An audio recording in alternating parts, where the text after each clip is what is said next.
So this week I wanted to start with finances.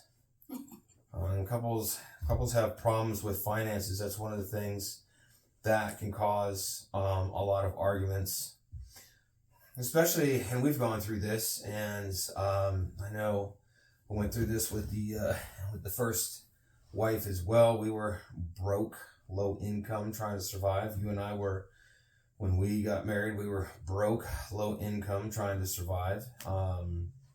We've been on food stamps, we've been on access, we've had more outgoing. We really got our budget down to almost like we spent nothing, went nowhere, did nothing for years, and still there was like somehow more outgoing than coming in, but we were blessed every single month, and the bills got paid somehow, some way. It was really interesting. So I know that's something, especially with young couples, that struggle, and that can cause a lot of conflict, and they can start, pointing fingers at each other. It's like, well, you don't do this, and you don't do this, and you do this, and you do that, and yada yada. And it's like we're struggling. It's always, it's almost like, now, like I said before, I've said before, it's like kick the dog. You kick the person that's closest to you down, even though you guys are supposed to be lifting each other up. You should be coming home, and it's like, man, life sucks. Like, oh, I'm glad I got you at the end of the day at home. But for some reason, as humans, we don't do that. We crap on each other. So definitely wanted to get your perspective on it, obviously, not because you were there with me for it. But you could probably give a little bit more insight because you are an accountant by trade. I think more than just being an accountant, I think the struggle becomes there's this normality that people believe that, we're still in the era where the man is the go to work 8 to 5, come home, and the wife is a stay-at-home parent, and she handles all the kids and the household.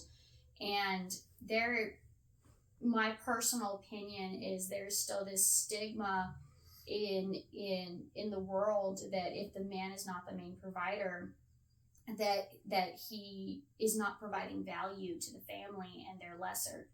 I know that you and I have gone through this struggle off and on through the years because just by happenstance, I ended up being the primary provider. And honestly, you just had a better patience level, a better heart for the kids than I did. Me having kids at such a young age, I didn't have the patience. You and I both know I did not have the patience. I could birth them really easy, and I had great pregnancies. But when it came to the patience and the understanding of what the kids need, I had no patience, and I went to work. And that turned, the first few years, it was all fine and dandy until you started feeling that you were lesser because you weren't the main provider and you weren't going to work. And I know that's still a struggle that you fight with on your end. But now we're kind of farther into it to where we can't easily switch because, I can't. You have an established career. Exactly. You can't just like, oh, hey, it's like you're gonna go do this, and I'm gonna stay at home, and we're gonna start this Monday. It's like, no, it's not gonna happen. It was. Part of it was also it wasn't just that I was suited more. I mean, I was almost to a point trained to a little bit to kind of be a dad, to be a parent. And I was not. No, you were raised by a single dad. You're also the middle child. You're also the only girl out of how many brothers that you've had, that you have. And I'm the oldest of 3. I have kind of a traditional family in the sense that, mom and dad, they're still together after, I think, 49, 50-ish years. I think this year's actually their 50th.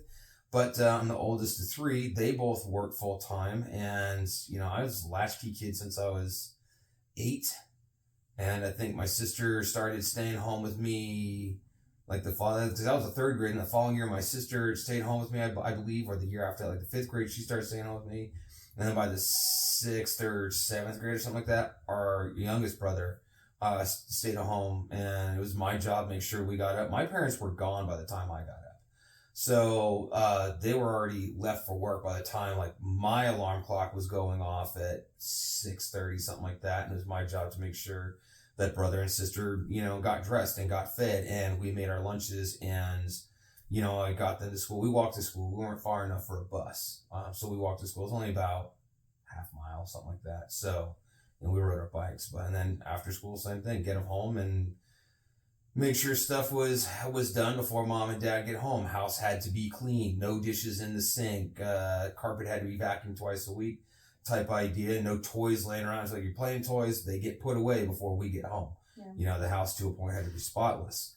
So, there's that. I had a lot of responsibility. My parents also, they didn't teach me a lot growing up. I had to figure out a lot of stuff. So I was really ignorant to most of the world, and I had to figure things out. So my brother is 7 years younger than I am, and he credits most of the stuff he learned as an adult because I taught him. My parents did not teach us jack shit anything. I taught him most everything. So there's that. And then honestly, spending so long teaching martial arts and having students starting at the age like 4 or 5-ish and then going all the way up. So I was kind of, trained to be a dad, I guess, to be a parent. So when we first got together, it wasn't a huge deal until later on when the girls got old enough and they started going to school and I had time. I was like, oh, okay. And I still had a studio, but it's like, well, let's put more effort into the studio, or let's start another side project, or let's get a side job or something like that. And it wasn't as easy for some reason. Yeah. For me, it wasn't as easy to find anything, because when you're a career martial arts instructor, and it's not just that, it's like you're an entrepreneur, you're a business owner. I had to do all my own marketing, my own accounting, my bookkeeping, finances, finding money, paying bills. I had to do everything. Well, the crappy thing is most employers, and we've had this discussion ad nauseum, most employers don't respect that. It's like, I'm applying to whatever, almost an entry-level job and whatever, and it's like, you realize I, crush your entire fucking team, right? Your entire team, I am better than every single one of them. I know way more, and I can work at a pace that all of them cannot keep up with, because I can be used to, I've had times where I've worked 13, 14, 15 hours to make the business run and operate and do stuff. And it's like, you guys work 8 hours and they complain about it. I will surpass every single one of them in numbers. And when I have jobs, I'm always the best employee. So it's been difficult because it doesn't translate over. So, employers don't like to hire people like me. Plus, I'm kind of a jerk too. I mean, we don't like you. So that can, and I've gone off on a tangent a little bit, but, just to describe it. And the reason I spent that extra time, kind of telling a little bit backstory, is because I know there are people that are listening. Maybe there's other stay-at-home dads that are like, it's like, oh, man, I'm not alone. It's like, no, you're not alone. Our one friend, I've mentioned before, a carpet cleaner. Yeah. He worked his butt off for years to make his carpet cleaning business, and it actually, produced some money. But his wife had a set of skills that was way more valuable in the corporate world, and she got paid significantly more than he did. Even though I think he worked more hours and more days. And then obviously the physical labor of cleaning carpets and stuff like that was more strenuous than, I think she was like an HR manager or something like that. So, and it's not to diminish anything that she has done in her career, because she's incredible at what she does, but he worked his butt off and made, I think, 25 to 30% less than her. And so, and he's older than I am, and he's kind of old school. And that, he even admitted that hurt his feelings. My dad, same way. My parents are boomers, and my mom has always made 10 to 15 grand annually more than my dad ever has. Yeah. Even though my dad, being a career mechanic, has just busted his butt physically. My mom could work 40, but that's another thing. My mom could work 40 hours a week in an office and go home, because she worked for an insurance company. as an underwriter, and she could go home. My dad busted his butt 50 hours a week as a mechanic. Again, still bringing in 10, 15 grand less annually. Yeah. So it can. There's other guys out there. It's not. It's just women are getting paid. It's really weird to hear. It's like, oh, women aren't getting paid more. It's like, that's funny because in my world, most of the people that I meet, and then in all the students I've met over the years, women seem to be doing better. I think part of that is because women are able to mindlessly do a job. We are able to sit there and do the same damn task every single day. Like my job is in accounting. My specific position, maybe not, but the average accounting position, it's a lot of data entry. It's a lot of the same repetitive tasks. Even when you have, even in a finance aspect, you're doing the same task every single month. It's the same exact rotation. Whereas a man, their natural inkling is to create things and develop things and make things grow and innovate and stuff. And when you get a lot of the blue collar jobs, majority of blue collar jobs just don't pay the same as an accountant, a finance, HR, those types of things. So when you boil it down to the task, yeah, I could see why it's different. But there is this stigma that if a man stays at home with the kids or has a side job and the woman works full time, that their value becomes less. And as the wife, I start getting into my own head of the idea that we're supposed to be on the same page financially, but I'm supposed to disclose to you that we don't have enough. Even though I know you're actively trying to find something that's better and that, provides more money or whatever, and it just isn't working as well as we'd like it to be. So then when I'm sitting there and you're like, well, I don't know where we are financially, and yeah, I can see how much money's in the bank, yeah, we can go over the budget, but it doesn't click because I'm not able to provide, so I'm not a value in the house. Not understanding, there was a video I saw today that was talking about how men need to be the provider in the household. But then literally 2 videos later, there's another man that says just being a provider does not mean financial. Well, also, just being a provider, well, not just being a provider, but just because you're the provider, doesn't make you the man of the house neither. Yeah, because that's something I saw. You're throwing money at it. You're not. Well, You have figured out in the last year or so that what I need from you is not money. What I need from you is that emotional runaway. That emotional, I can fall into you and you can turn me soft again. Like with our daughter today, her having a meltdown. You're like, I don't understand what to do. I don't understand what to do. Well, that's why I called you and I was like, hey, I'm just gonna turn it over to you. It's like I don't think I said anything to upset her, but apparently she's upset. So I'm just gonna back off and I'm gonna let you talk to her and figure it out, and then you can just educate me later. So this way, we can game plan it and we can go about it there.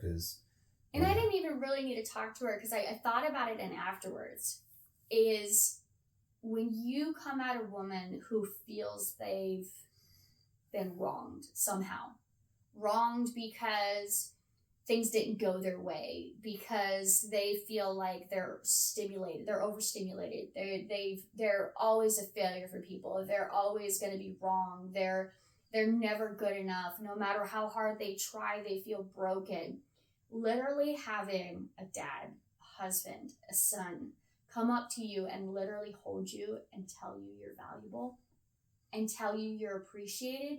I don't care how hard up that woman is and how overwhelmed and how hurt she is, she will soften. It might be just a little bit, but for the fact that I come home and she's like, because daddy gave her a hug and daddy told her she loved him. Yeah. And that she's valued. And she just got the biggest smile on her face. And it was like, yeah, you still had to do your chores, which is what the fight was about in the first place. And the thing, I didn't think it was a fight. It was like, hey, can you finish this one chore? that I asked you to do 3 days ago that is still not done and still sitting here. It's like, can we please get it done? Well, why should I have to do it? I know we're at the store. Because I literally did everything else. You have done... you guys went off and played all day Saturday and had fun, and she got to hang out with her. You took her boyfriend. You guys went and hung out, and you guys had fun and stuff like that, and with the kids. And I stayed home and I just did chores the whole day, getting stuff on the trying to knock out things on the honey-do list because I'm tired of that list, and that's one of the. That's like a whole nother, subject for men as far as, how to make things better. We'll get into that another time, but she was recharged going through the whole store. She was like, Daddy wants this and Daddy likes this and what can I do for Daddy and this, that, and another. And I was like, you literally just got in trouble earlier this morning because you didn't do your chores, and Daddy gave you a hug and Daddy told you he loved you. And that's the thing. She didn't get in trouble. She didn't get in trouble. I had asked her to do it. Her mind, she got in trouble. Yeah, that's because she's crazy. But she didn't get in trouble, and I wasn't like barking at her, yelling. I asked her to finish it, and then she started questioning, well, why do I have to do it? And I was like, well, it's your chore, and I'm asking you for a little bit of help. I can't do absolutely everything. I've done all this plus, and my biggest thing, and I told her, I said, look, one day you're gonna be an adult here soon. You're 15 and you're going to be an adult, and you have to do these things for yourself. If not, you're going to live in a dirty, stinky house with no dishes and dirty floor. And, you're just going to be a slob, and no one's going to like you and want you, because that's like something I see like young single women complain about young single guys, which is like, yeah, he's cute, but he smells, and his apartment is dirty, and he's a slob. And, they're thinking 10 years down the road, it's like, I'm not picking up after this guy. And I don't disagree with that. So, it's like, just clean up after yourself. Don't be disgusting. Yeah. But also, it's like, yeah, you do have to earn your keep just a little bit. You're not, we don't have Kardashian money to where it just, poof, everything's going to get done for you while you're off at a freaking photo shoot or some crap like that. It ain't happening. That's not real life, so. Yeah, she wasn't in trouble. I was just trying to encourage her to do it, but I don't know. She was in an emotional state that this morning, so that's why I just backed off. I called you, let you know, and I was like, hey, you do whatever, get the information, then come back, and then, game plan, and we'll figure out what to do. And you're like, just go downstairs, give her a hug, tell you love her, and don't say anything else. Like, okay, so... go downstairs, I give her a hug, and I tell her, say, hey, just let you know, I love you, and we actually do really appreciate the stuff that you do around here already. So I'm just trying to encourage you to, lift it up a level and make yourself even a little bit better. That's it. And I guess that was the trick. So then I just left her alone. That was it. So yeah. I think that's real quick. Sorry to interrupt. I think that's also, and I know we're talking about like a teenage daughter. And it's kind of comical, but that's a real key element that, when men and women are having a conflict, and it's like, and she did, and he did, and it goes back and forth, and, they haven't had sex in 6 months to a year, and they're starting to look at other people, and they're starting to contemplate and ask their friends and their family, and they're going online. It's like, should I leave them? Should I leave her? It's like, I'm not attracted, that type of crap. And it's as simple as it's because you guys aren't communicating, you aren't talking. I'm sure when most people started dating, there's always those, those ones that are different, but most people, I'm sure they spend a lot of time talking, get to knowing each other, and they married the person they married because, like, I just can't see myself not waking up with you not there. So it's like, hey, why don't we make this a permanent thing? But then along the lines, and we've done it, we stopped talking. We stopped communicating, and we stopped doing little things. Or we talked and it was not healthy communication. No, because we take it as an attack, opposed to, and it's really tough. I mean, I can act in most everything to like fighting and martial arts. So like if we had a conflict, and I'm not saying this is healthy, and I do not recommend this, but for me mentally, if we're at some type of conflict and we need to get past that hump, because we've talked about it before in previous videos, where it's going to get worse before it gets better. You're going to start unpacking a whole bunch of stuff, and it's just going to be upwards, an uphill battle with each other. And you're going to think you're not resolving anything. And then one day you're going to have a breakthrough, but you have to keep going back and forth and back and forth. And you're going to think you're not getting anywhere. It's like sparring for me, which is we're going to take some licks in the beginning of sparring, whether you're doing karate, point sparring, you're doing boxing, Thai boxing, you're doing jiu-jitsu. You're basically, as a beginner, you're just going to get roughed up. Every session's going to suck. And you're going to go home and you're like, this is not worth it. And I'm just getting beat up and I don't want to go back. You have to enjoy that. You have to enjoy that suck. You have to take your licks and be like, and I'm not saying, I'm not saying, in a negative way, like, oh yeah, I like it when she yells at me. It's like, whoa, we're not doing the whole, we're not doing, we're not doing some S&M stuff here and these safety words and stuff like that. But you have to keep going through that with the understanding that we may get frustrated with each other. We may get mad at each other, but we need to love each other at the end of the conversation and the argument, and then just separate for a while, cool down, and then come back again and do it all over again until it gets to that point where, like, hey, this doesn't suck to talk to each other anymore. It's actually kind of fun. And then it gets like where we're at, we miss talking to each other. Our kids find it funny, especially the teenager, because I'm stepdad and she has a whole another family, and she watches the whole other family and it's like, wow, they're totally different. You guys actually like spending time with each other, and you guys touch each other and kiss each other and hug each other and talk to each other. You were saying that that your coworkers, a couple of your coworkers, found out that we started this podcast thing, and they were just baffled that we talked for like 2 hours straight. They're like, what, you talked to your husband for 2 hours? Like, you don't? So, like, for us, that's weird. But because we've been through those moments of not talking, we understand where they're coming from. And hopefully they get to that point where they, enjoy talking. Because when you're dating, you talk to each other all the time. And then you get to a point where you're not talking to each other. And you got to get back to that point where you're talking to each other again. And one of the ways, to going back to the teenager thing, that you can do that is by, I encourage men to be leaders in the house. And going off of what you had said, when I look at the sentiment of most women who are frustrated, it's this almost the same sentiments. I'd say 80-90% of the time. I'm tired. I'm overworked. I'm overstressed.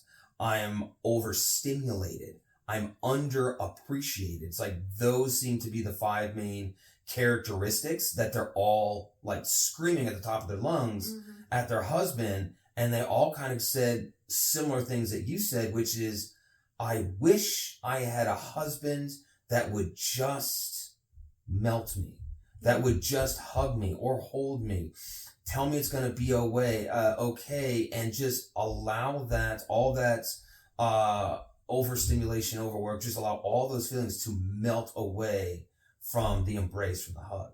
And that's something I encourage husbands to do. But and the husband did not judge her for it.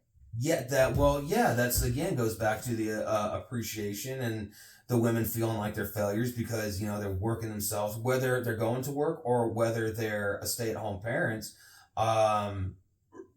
they're feeling like failures. And I personally, and it's not that I have a whole bunch of data on this, I have some, but from what it seems like observationally, is a lot of the husbands are just not positive towards their wives. They're not coming home and be like, hey man, like a stay-at-home housewife's like, wow, this house looks good today. Even if it doesn't, it's like I mentioned the gold digger thing in another video, which is if you're mining, you're gonna go through a lot of dirt. You're gonna scoop out a lot of dirt when you're mining to find a nugget of gold. And you gotta do that with your wife and your kids too. So even though, going back to teenager, I may not feel the teenager's cleanliness and not so hygiene some days hygiene and work ethic is not necessarily up to the standard that I would like her to We've already be. established you had an unhealthy standard growing up. I mean, maybe. You specifically. Yeah, maybe. But and it is a struggle, but I have to go and find, like today, I had to go and I had to find something. So even though the chore wasn't done, and even though it was getting done if I'm grading it and it's off of my personal scale, it's like, dude, you're doing D+ work right now. This is not B and A work. This is D+ work. You can do much better. But if I'm harsh about it and I say, it's like, hey, this is D- work and this needs to get better and you need to get your shit together and you need to just get it done and I want it perfect and yada yada. If I came at her that way, that's the wrong way to come at somebody. Because, and it's something I had to learn as a business owner as well. I can't go to my students that way and do that. Because they're like, yeah, hey, guess what? Cancel me for next month because you ain't the guy I want to train with. I couldn't do that with my assistant instructors because they're going to do the same thing. Like, yeah, you're not the mentor I want to be under. Well, I thought about that today, the difference between your time in the military and how the military leaders would talk to you versus how you had to talk to people in the martial arts. You know, the way you've described it is in the military, it was black and white. You're failing, fix it. Or in football, I've seen it. It's like, you're a piece of shit. Come on, you can do better. And it's like, I actually, all the sports I played, all the way from like little leagues as a kid, all the way up through like high school and collegiate as well. I never had coaches like that. When I played soccer semi-pro, nope, coach, all my coaches. I seem to always have been on some type. I was not a champion. I am not a champion. I am a C- on an average day. If I work and I give 100% efforts 100% of the time in everything I do, I can squeak out B+. Maybe once in a while you see some A- work out of me, level work out of me. But 100% me is like, I'm a B player. So I'm not a champion. But I've always been on championship teams.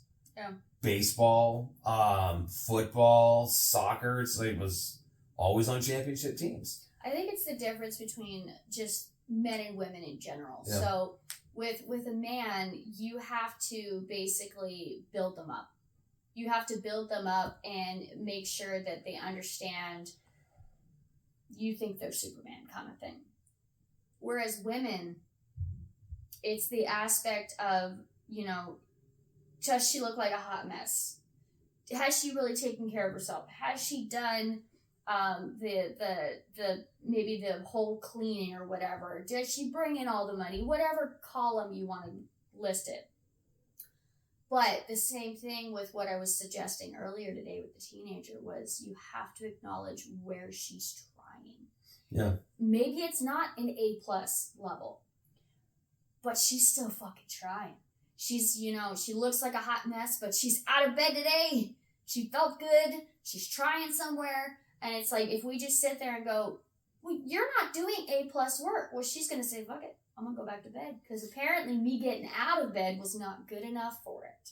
And that's one of the things now, and I'm trying to, let's see, there's two parts. So there are those women that do feel entitled, like, no, I shouldn't have to do anything and the man should do everything and take care of it. It's like, I don't want to talk to those women ever, to be honest.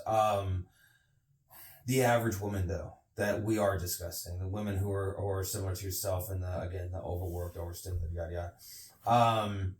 Sometimes they have husbands and they have, and the young women, they have boyfriends, that they just have this mentality and idea of, it's like they're trying to be the leader, they're trying to be the head of the household, which is fine. I don't have a problem with that. But they're going about it the wrong way. Well, it's because maybe they don't understand. They don't understand leadership is the fucking problem. So do they not understand leadership, or they don't understand the woman enough to understand how to lead her? Both. Because you can't lead a woman like a general manager. You cannot. No, okay. So I say both because I think they go hand in hand.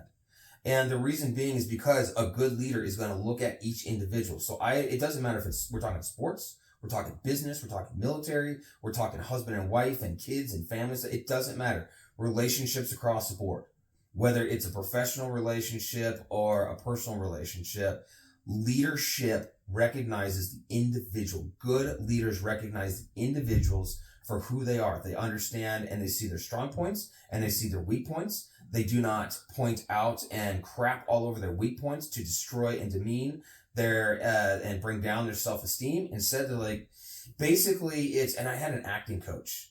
And I love the way he presented it because he was a good leader. He's a great teacher. I love this guy.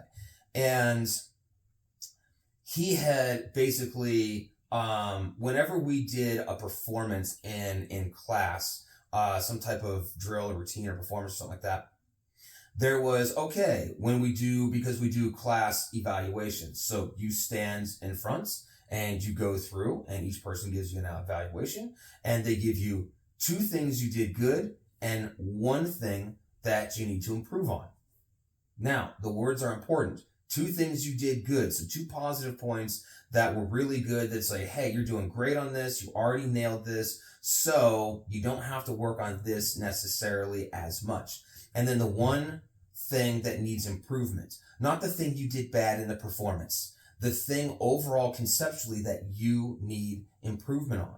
And when he worded it like that, and I just learned this like a couple of years ago, the way he said it, I'm like, boom, it clicked. I always did that as an instructor as well, which is, and we kind of did more of the sandwich thing, which is, you're doing a technique or something like that. I got you working on the heavy bag. And so I'm going to come on and be like, all right. And I'm going to tell you, something that looks really good. And we're going to boost up the student's self-esteem. And then I'm going to say, okay, so here's what I want you to work on as you're going through. Remember, the 1 thing, this looks really great. It's like your jab is coming along. It's clean. It's snappy. It's crisp. You're pulling it back really great. But, that's another thing. You don't use the word but. It's like, what I want you to do is I want you to take the jab and I want you to add this 1 thing to it. And I want you to add it in this way because when you're coming across with your cross or your rear hook, this is happening when you want this to happen. And that's going to make this technique look a lot better.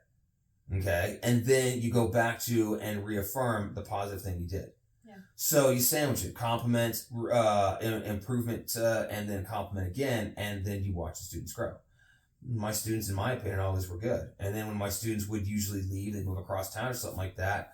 How often over the years I got phone calls and emails that they went to a new studio and the coach complimented them because I did such a good job working with them and teaching them basics and foundation. And a new coach now doesn't have to freaking work on that stuff. So it's the same thing if I'm talking to the daughter and the kid. Again, her cleaning skills are not up to my standard. Sometimes they're frustrating. I'm like, this is not good enough. But you remind me, give her compliments, praise her, and then, let her know. It's like, hey, continue working on this, and then, do the compliment thing again. So I encourage husbands to do the same thing. You're having problems with your wife and you ain't talked to your wife in a while or something like that, and you're looking at her and it's like, no, you don't understand. She does this and she doesn't do this. Like, find something good that she's good at. Find something she's good at and compliment her. And start with that. Just start with that. You're not going to give her anything to work on and improve. She's an adult. She already knows what she needs to do. She don't need you telling her. Go tell her something that she did good today. And do that again tomorrow. And do that again tomorrow. And do that again tomorrow. You said for the longest time, one of the reasons you feel, and I do take this compliment, and I do brag about it, one of the reasons you feel that you were able to elevate yourself, you did all the work, I didn't do any of the work for you, is because I kept encouraging, pushing you because you were better than what you thought you wanted to be in the beginning of your career compared to what you're doing now. And I told you, I'm like, no, you have CFO qualities and skills. You could be up there running a corporation. I could be. I don't want to. And that is understandable. I don't want to because now in my 30s, I miss my family.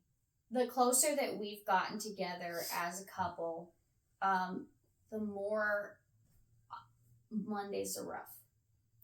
And it sucks because we go back to the finance aspect of it is, I feel like some days when I go and I'm working so hard, when I'm working some days 9, 10, 11-hour days, and then I come home, and while you've never given me crap for it, there are days where it's like I come home and I'm like, you know, the kids have already done all the errands, and the kids are home, and they're all happy and whatever, and sometimes I feel as a wife that I'm just a dollar sign walking around. Yeah, you've mentioned that before, that sometimes you feel like you're just here to pay bills, and I keep trying to tell you that it's like, no, we need you. I need a wife. I need like this to talk to, because now I got to talk to myself, and but you do that so well. I know.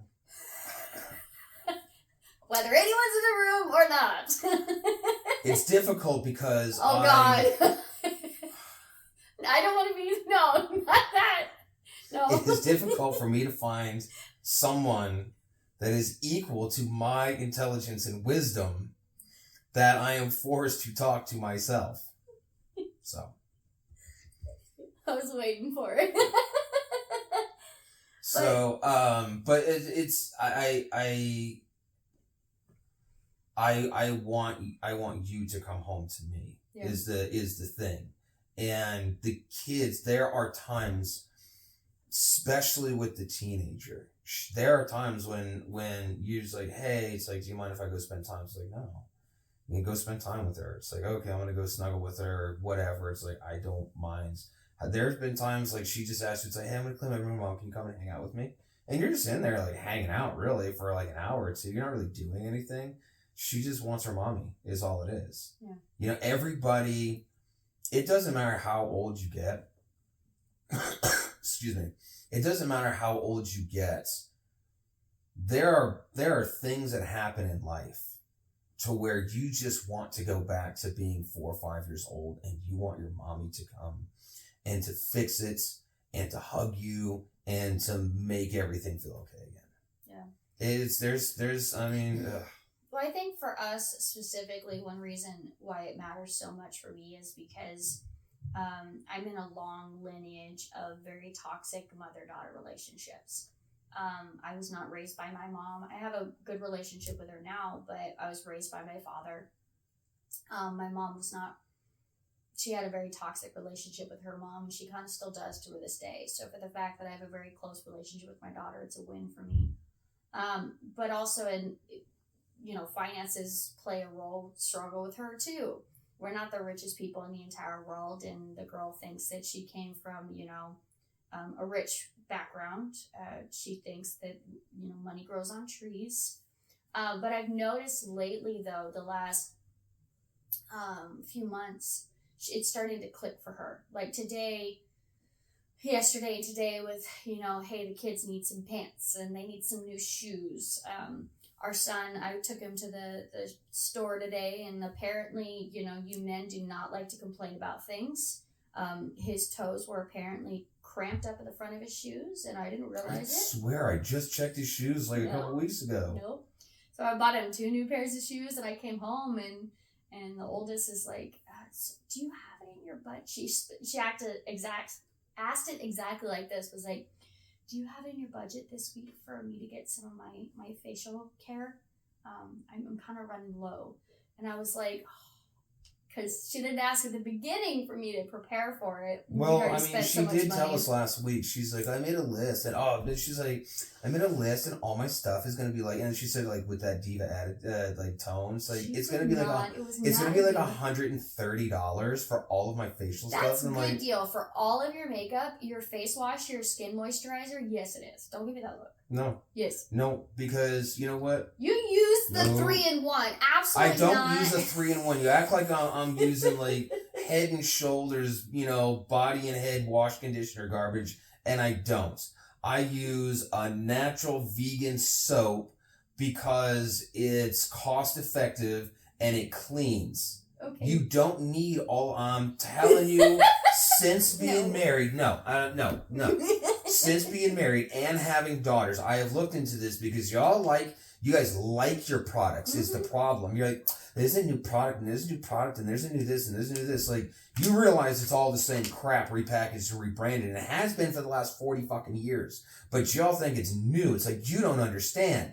They added water. And they're using like the Greek, whatever the Greek word for water is, and like they added whatever. It's like, that's the Greek fucking word for water. That's it. It's like, oh, they added chicken shit in it.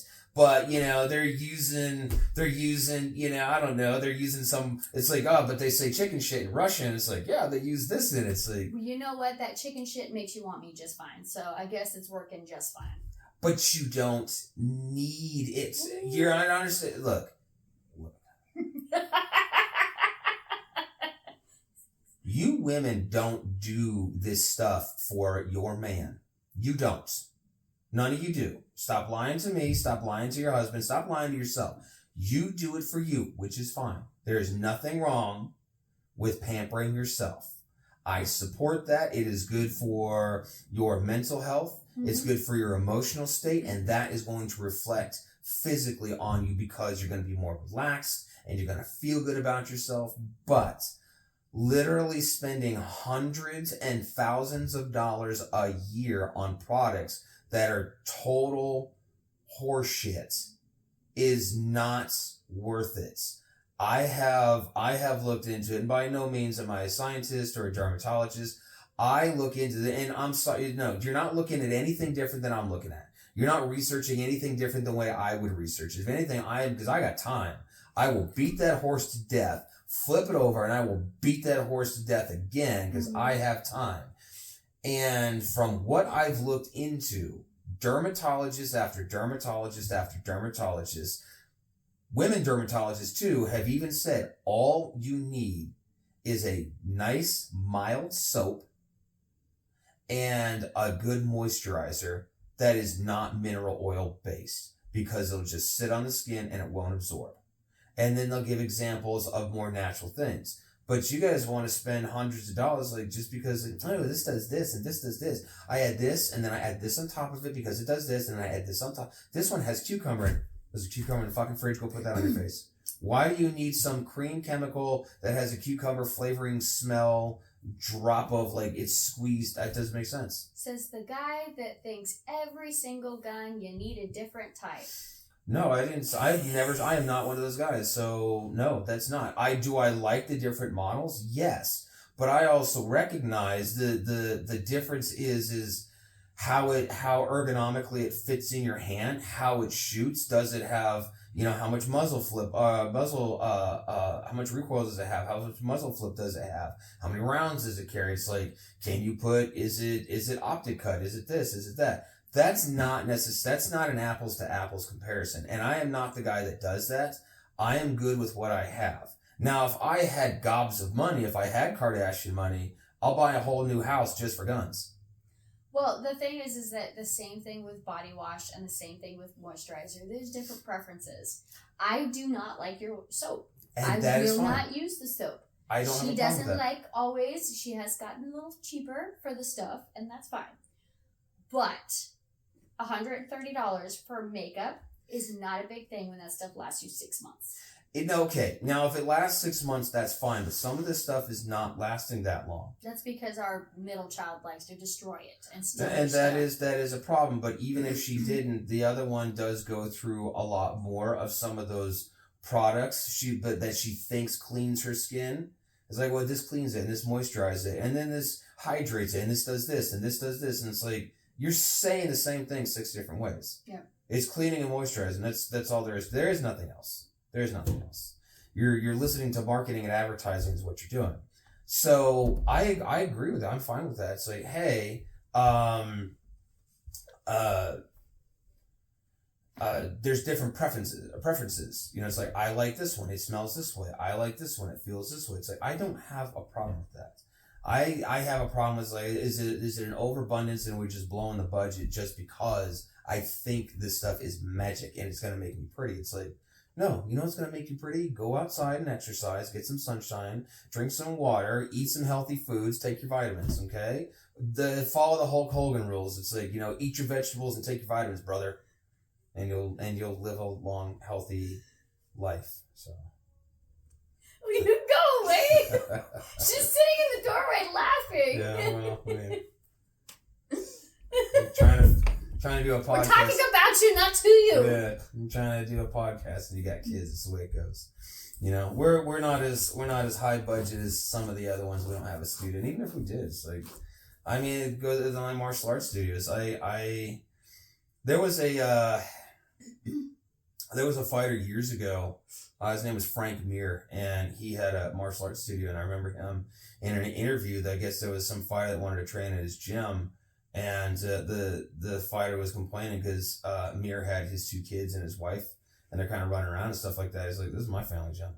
You don't like it? Tough. You got a problem with family? It's tough." So that changed my mentality, because when I was younger, I was kind of like the same way. It's like, kids class is kids class. Your kids shouldn't be running around off the floor, yada, yada, yada.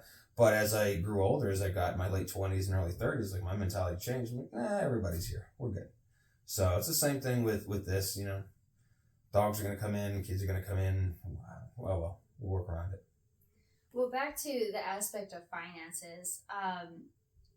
I think one thing for me with being the primary earner is sometimes I don't want to disclose things to you or tell you how bad things are, because I feel like then you take it on as a personal attack when it's not intended to be. I don't try to take it on as a personal attack. I think that's just I think there's a business owner in me, which is it's like, hey, I got to solve this problem.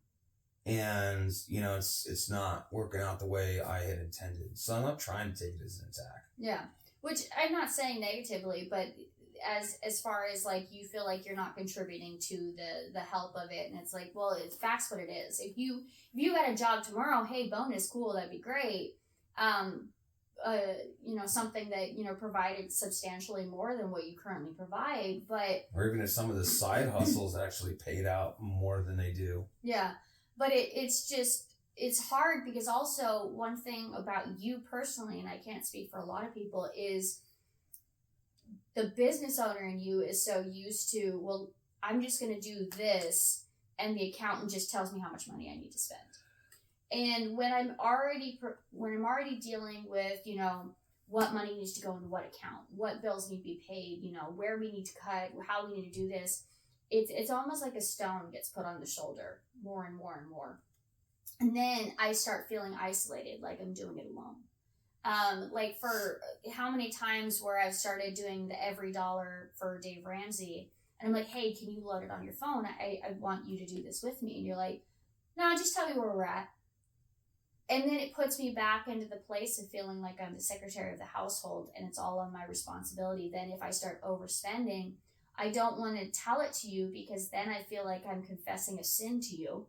Well, back then when we were doing that, the reasoning behind my thoughts on that is you're doing good with this. I trust you with this. I'm going to let you run with it and kind of figure it out, because if I get involved, I'm going to screw it up, because we're not necessarily, I recognize we weren't on the same page. So we didn't need 2 hands in the cookie jar. But then when I started failing, what happened? You blew the budget. Well, yeah, I guess so. And that's what it started turning into was, you know, same thing with Christmas. And we had a great understanding. With this last Christmas? No. This last Christmas was great. But in prior years where it was like, you know, I would spend and you would just tell me, oh, you handle it. It's great. And you do a good job every year, kind of thing. And with then, the budget or the shopping? The shopping. And then all of a sudden, January, I tell Christmas you how broke. No. Christmas is not a good example, and the reason being is because... But it's an exact example. No, it's not. And the reason I debate this is because in the first half of our marriage, I was doing all the Christmas shopping because our budget was really, really restricted. And when it comes to a really strict budgets, I do good. I do good under pressure, and that pressure of, hey, you only have, you know, you got 2 little girls at home, you know, and say they were like, I don't know, 3 and 7, whatever they were at the time. And it's like, you got a whopping $100 for both of them. I think one year we had like $50. I think we did. We had $100, and 50 of that was Christmas money that your dad had given you. It's like, hey, this is my Christmas gift to you, and then you in turn gave it to me. It's like, hey, just spend this on the girls. So, and then we were able to scrape together another $50 on our own. So we had $100 for 2 little girls, and I was able to, you know, load that tree up as much as possible with a bunch of stuff. Just because, and I think I was even able to get you something or something like that. So, but that the reason it's not a good example is because when we switched over, it wasn't that I made you do it. You felt bad because you're like, hey, I don't go Christmas shopping. I was like, okay, we'll go Christmas shopping. Well, you never made me feel bad. What the problem was is come January when you would see how tight the budget was, and then I was coming to you like, I overspent. You don't overspend. Then don't overspend. I mean, that's part of it. Yeah, it's black and white. It is black and white. If I can take, man, that first year where we were together, and when the teenager, when she was only 2 years old, and I think I had $40 freaking for Christmas. You went to dollar store? 40. I did not go to dollar store. Because usually, hey, I don't think I can come up with anything. And you were heartbroken. And I was like... Was that the year I got the tiny little Christmas tree and put it in the Home Depot bucket?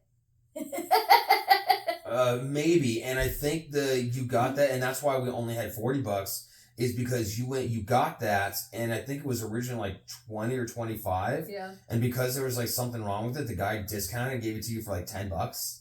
So yeah, and we did. It was in like a Home Depot bucket or something like that. And it was that was because you had made me mad because you had put Christmas wrapping around the damn ladder and you called it a Christmas tree. And I was like, this is not a Christmas tree. Yeah, you were kind of a spoiled princess. That's why, because you were used to your dad covering your ass when you didn't have enough, to.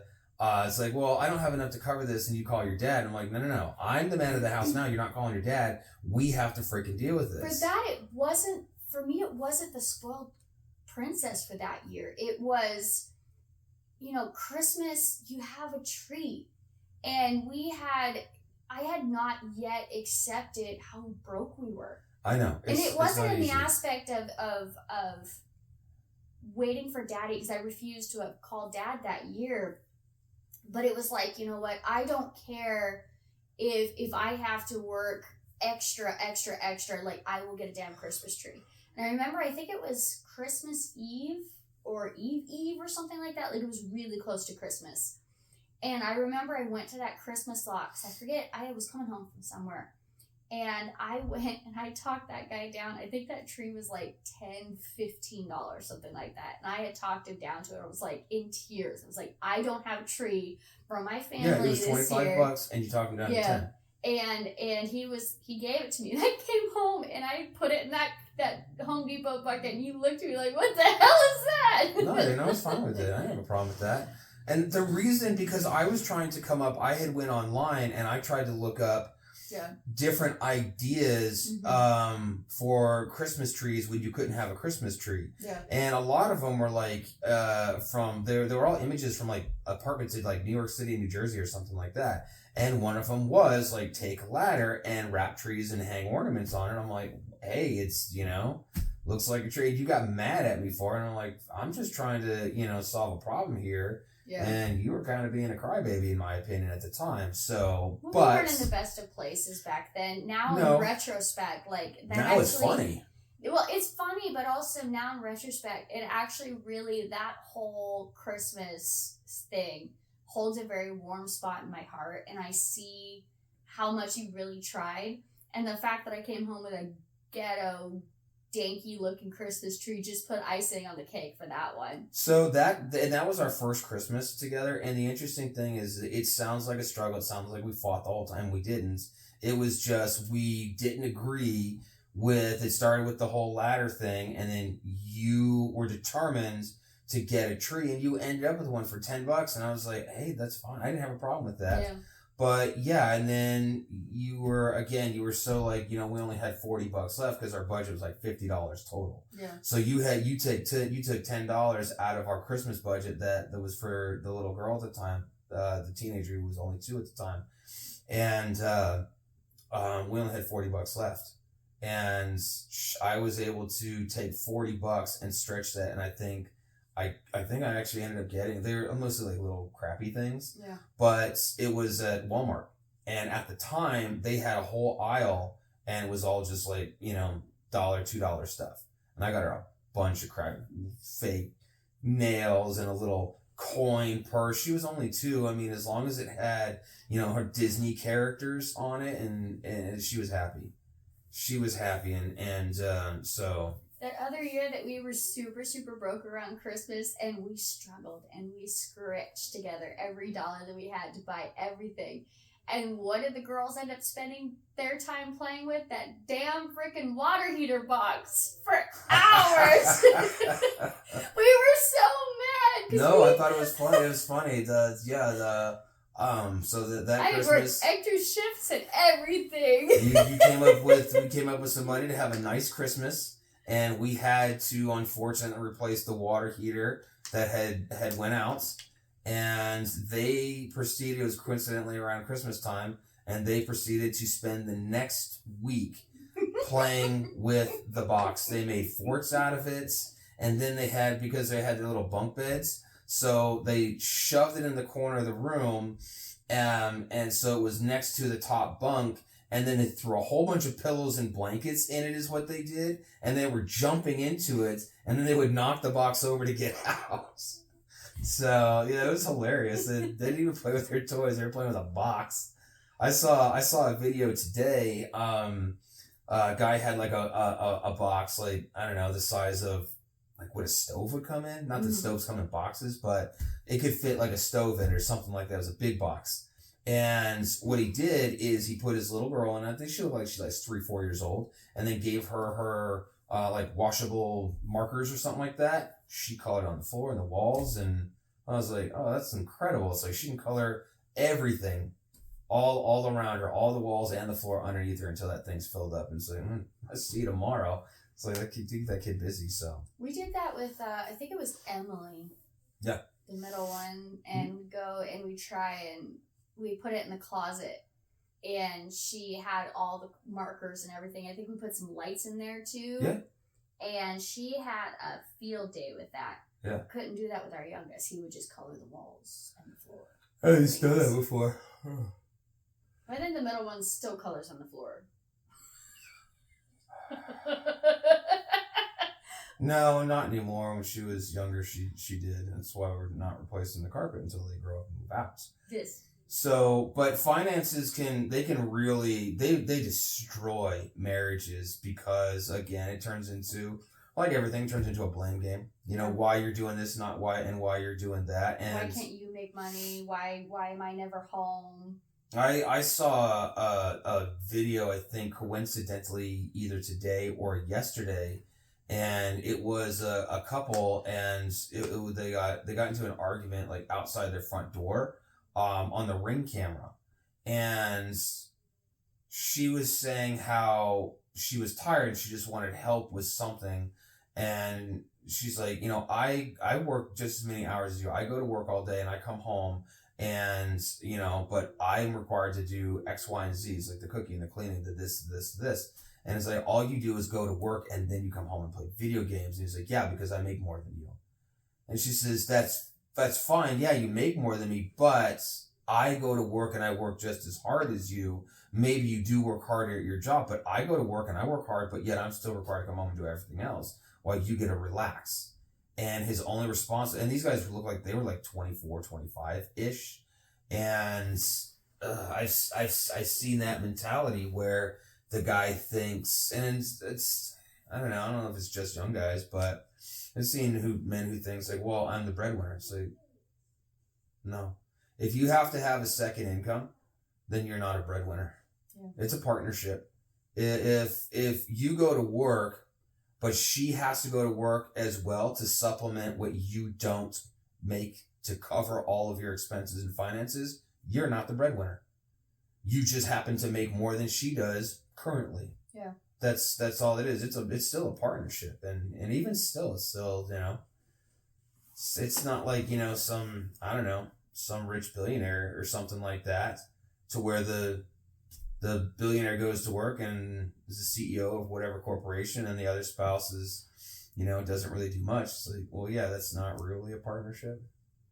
Well, I think the frustrating part is even when, everything's great and the finances are great, and everything's hunky-dory and you've got your savings, and then Murphy moves in the house.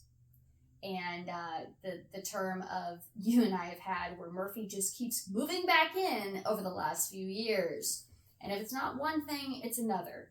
If it's not the water heater broke, it's the, air conditioner broke, or it's the foundations, deciding to fail, or the bathroom that won't stop failing, or the tub's cracked, or this, that, and other. The dog decides to try and die. I think 2 examples were enough. Nope.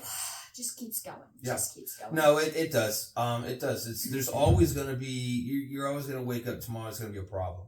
Yeah. But as I think it was you who had said it's in a previous podcast, which is the problem is the problem. You guys aren't the problem. Yeah. And I think couples struggle separating the problem is the problem, and that they're supposed to be a team working together with each other. Yeah. I think the frustrating part is just that what eats at me is that it's never good enough. It's when our finances have gone up substantially in the last 5 to 6 years, I've probably doubled my income in the last 3 to 4 years, but yet, you get inflation, you've got health issues, our son with, his lung issues and having to go to the doctor. We had a dog pass away 2 years ago that we had to put down, and we were paying, money to try and keep her alive before she went down, because it was our doggie that had been around for forever. Mm-hmm. And then with the house issues, and we're just trying to keep everything afloat, it's frustrating when you feel like you're killing yourself. Male, female, doesn't really matter who the breadwinner is financially, but when you feel like you're killing yourself and there's just no end in sight. Yeah, that's but you know what, right now in society, in our country, a lot of people are feeling that same stress. Yeah. It's like, man, I've actually increased. I've seen several people make these same comments. Like, man, I've actually, increased my income $20,000, $30,000, $40,000 in the last, since COVID. And it's like, I still can't afford anything. I can afford things less. And we've discussed that, which is you've gotten substantial raises and bonuses and whatnot for your performance. And we can afford things less today than we could 2-3 years ago. Yeah. And it's like, have our bills, it's like, have we added a bunch of more bills? Like, no, we don't. We've decreased the amount of bills that we have. It's just the bills that we have keep, property taxes keep going up, mortgages keep going up. Excuse me. The food goes up, insurance goes up. It's like, I am not liking insurance companies. I don't think anybody is these days. They're just like, they want the premiums to go up, but they don't want to pay out when stuff actually, happens. Like, that's kind of the whole business model you got going on. It's like, I pay you money, and when bad things happen, you cover it. That's how this works. But they're like, oh, no, it doesn't fall under our policy. So yeah. About the cost of eggs. What about them? There is none. They haven't decreased? No, there's just none. There's no cost of eggs? There's no eggs. Oh, did you go try to buy eggs today? Yes. And there was nothing? Yeah. Oh. But it just, the cost is just, I was surprised the other day when I saw that that milk was down to $2.99. I haven't seen milk down to $2.99 in like 2-3 years. I was about to have a heart attack. But everything else just seems astronomical. Like, just going to buy my son's shoes today. Like, how much for the shoes? And what size is he up to now? 12. Okay. Big feet. Big feet for your a family. But yeah. But it was like, you used to be able to buy a cheap pair of shoes for, $7-8 bucks. Yep. $10, $12. Cheapest shoes. Pants used to be like $5-6 bucks for him. Well, it depends. One of the things I noticed, because I did primarily most of the shopping especially for the girls growing up, when you kind of start the clothing size, and it's just my perspective, when the clothing size is for around 5-year-olds and older, that's when the cost really starts shooting up. when they start getting into the 5-6s, the cost goes up from like the toddlers, you know, the 24 months and stuff like that. They were all the same size, going from size 6 all the way to size 12, the exact same size, same price. Because I remember the shoes, like as when I was buying shoes for the girls, if it was under size 1, the shoes were like, you know, $5 to $7, and then as soon as they hit like 1s, 2s, and 3s, they started jumping up, and it's like, now why are they $20 now? It's like they went from a size, you know, 12 to a size 1, and it went from $7 to $20. Come on. Well, he's all looking at like the flame looking shoes. He wanted these high top flame looking shoes, and I was like, oh, look at the cheap ones over here. But it was like a simple, like the purple soap that I needed to go get today. I used to buy that. It used to be a big old container for like $6. Half the size today, $8. It's and I'm like, excuse me. What was one of the things? So protein shakes. Mm-hmm. One of the things with protein shakes, I always used to put in a teaspoonful of husk fiber. Mm-hmm. So this way you get some extra fiber, because you know I'm only going to eat so many fruits and vegetables throughout the day. So making sure that I'm getting my fiber. I'm getting older, and obviously cancers and stuff like that. But I bought the same canister of husk fiber, and I don't buy Metamucil. That I don't like it. I was buying like organic husk fiber from the vitamin shop, and it's been $11 for as long as I can remember. Yeah, I've been putting this stuff in for probably a decade, and then all of a sudden, since last summer, it's doubled in price. Yep. I'm like, for some husk fiber, it's like. Well, my vitamins, you said they had doubled in price too. Yeah, and that's what's interesting. So, and that's almost like a little tip, which is women. There's really not much difference from if you look at your average vitamins, like a 1-a-day type thing. If you look at the women's formula compared to the male's formula, they're generally very, very similar. There's a few vitamins and minerals that are different. The iron levels are going to be different. The B complex are going to be slightly different, and there'll be some other ones as well. Women can take the men's vitamins. Yeah. They can take them just fine, and the men's are cheaper. When you start getting into this, like, oh, but it's a special formula just for women or for women over 50. When you start getting into that, because I do that when I compare the men's regular vitamin to the men's like over 50 vitamin.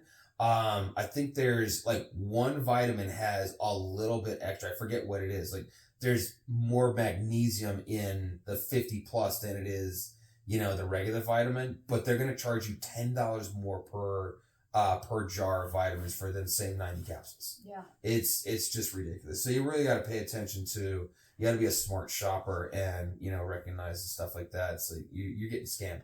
That's why kind of going back to a little bit like a lot of those like, women products like the face washes and stuff. It's like you guys are getting scammed, and you're paying out the nose for it. I'm not just trying to be a dude. I'm not trying to be a dude and tell you what to wear. It's like, no, I use my Irish Spring that I rubbed on my ass or something like that. I'm not telling you to do that. It's like, make sure you pick the hairs off first. Ew.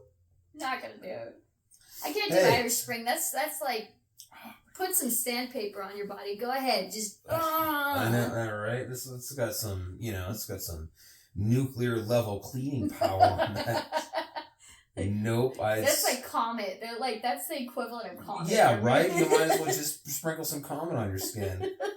That is some harsh soap. Yeah, I don't use stuff like that, but you go back to the fights between husband and wife as far as like budgeting and you're trying to penny pinch and you're trying, you know, at that every dollar mentality.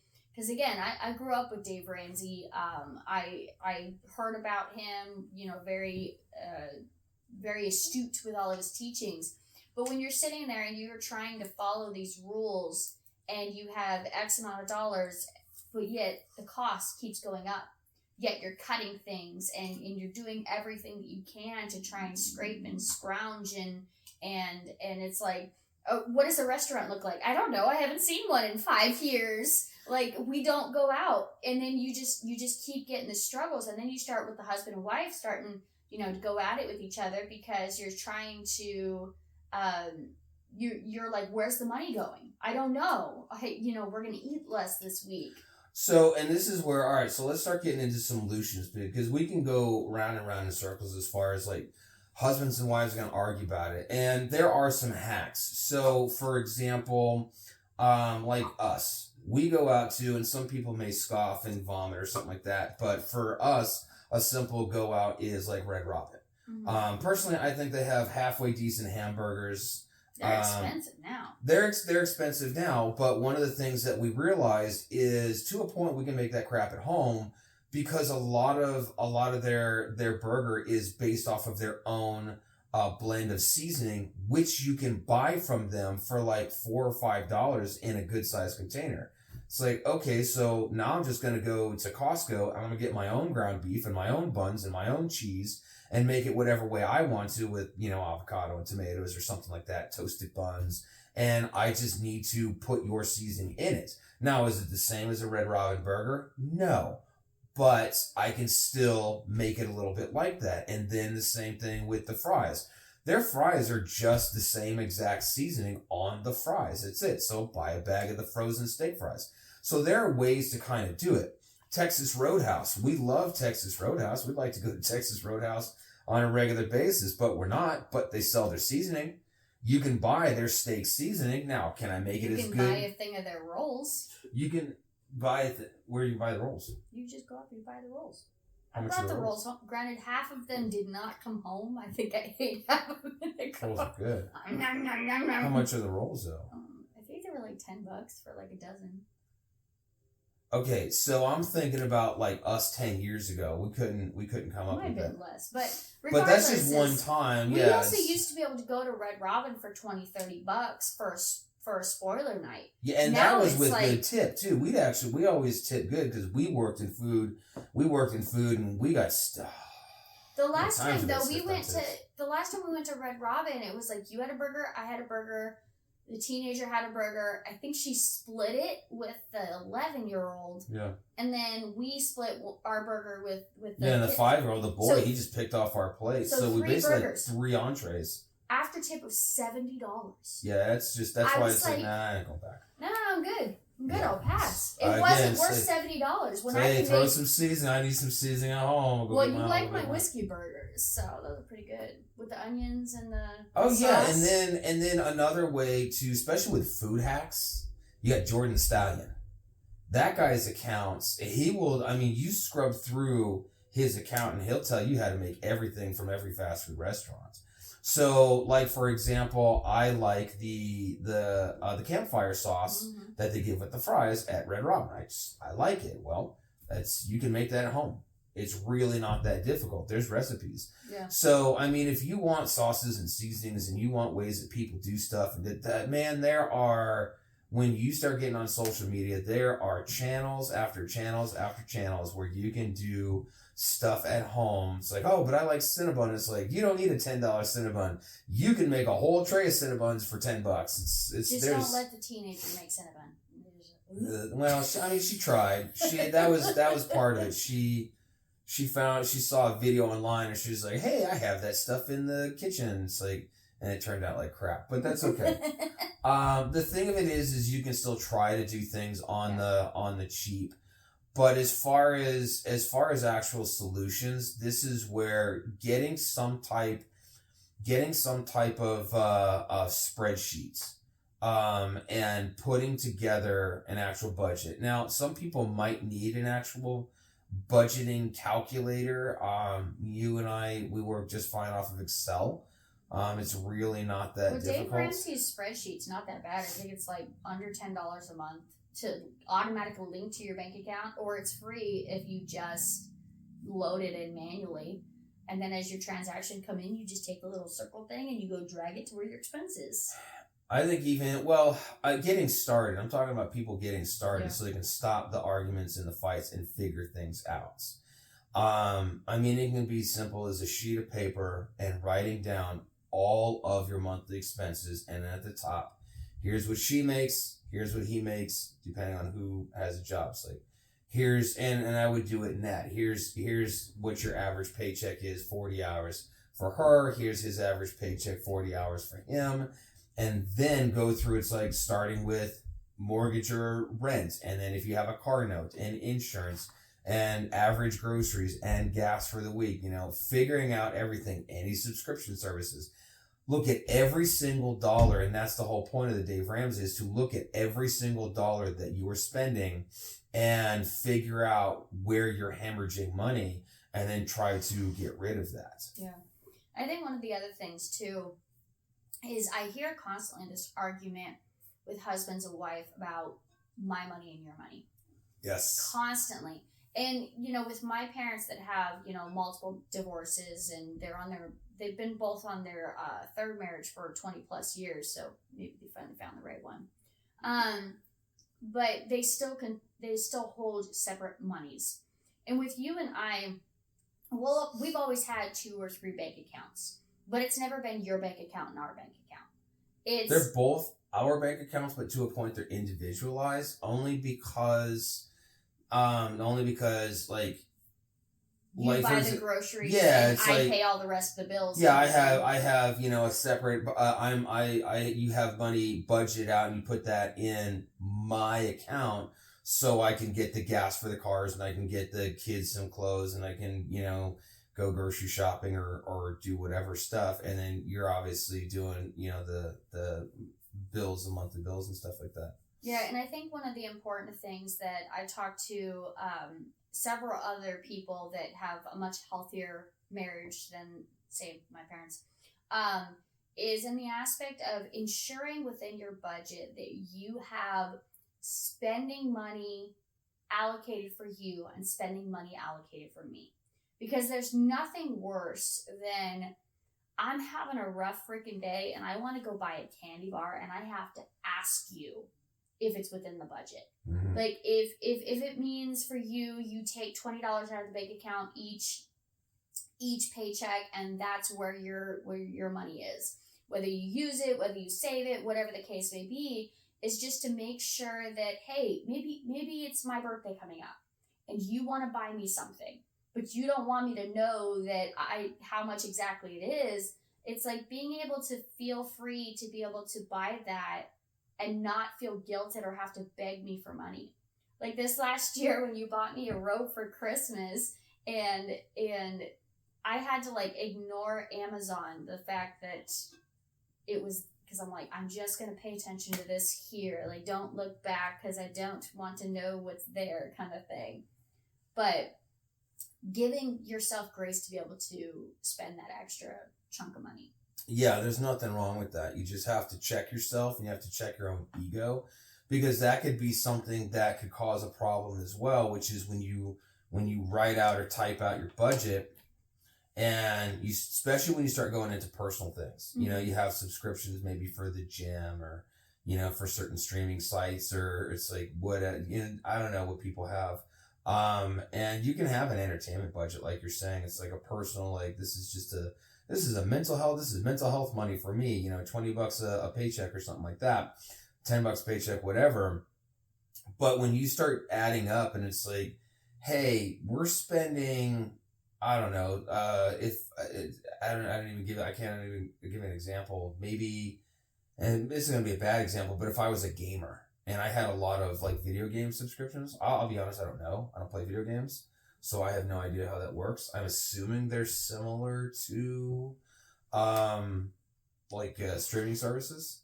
But then also if I was playing games, I don't know, do people even buy games? I don't know how that works. But if I had a video game addiction, I had to play games, and it was a subscription, and then buying new games, and then also if I was spending money on, because you can buy items in games. Yeah.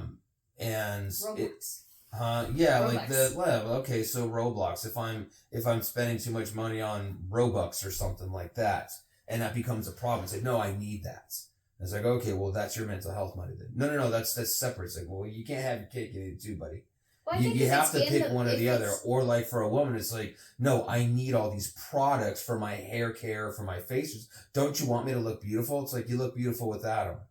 But again, that's your opinion. It is, but when it comes to money, you don't get to have your cake and eat it too. You only get so much, because if whoever it is, again, if I'm being stubborn on, if I had a problem, it's like, no, Like my career doesn't involve me needing to go to the range and practice. It doesn't need me to, buy loads of bulk ammo anymore.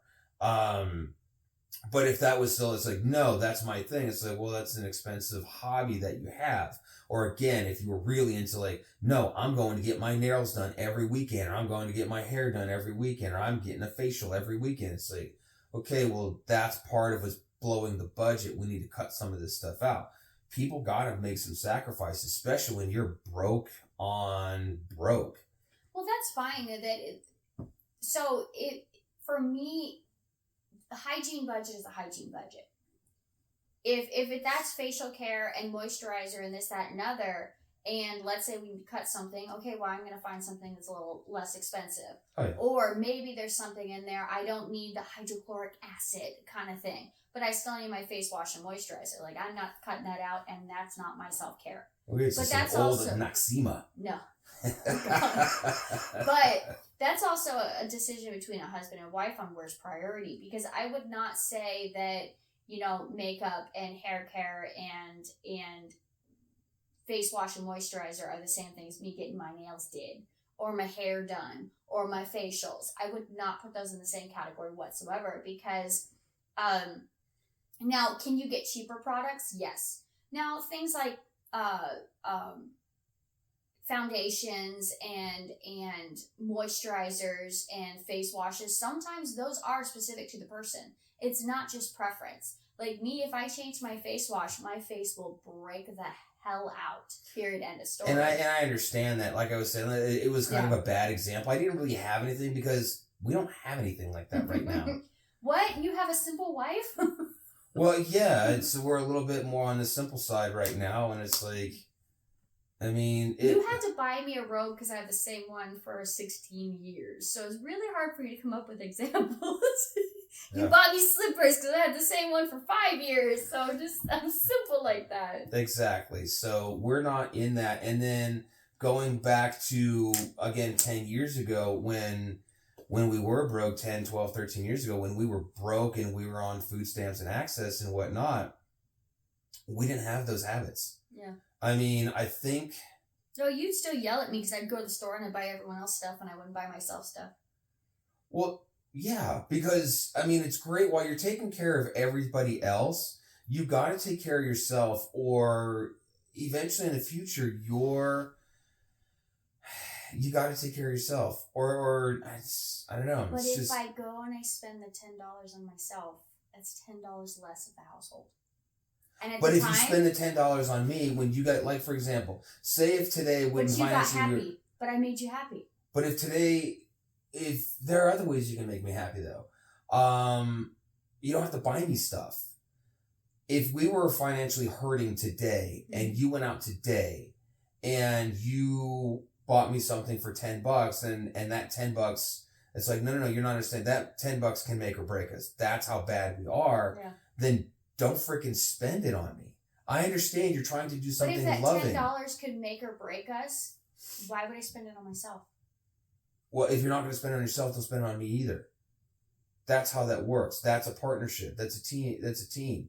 And here's the thing, I also have to be on the receiving end, not so much give you crap. It's like, I need to appreciate it and be like, wow, that's so thoughtful. That's so sweet. It's like, I really appreciate that so much. It's going to hurt, but also I have to somehow lovingly tell you, it's like, I kind of wish you didn't have done that.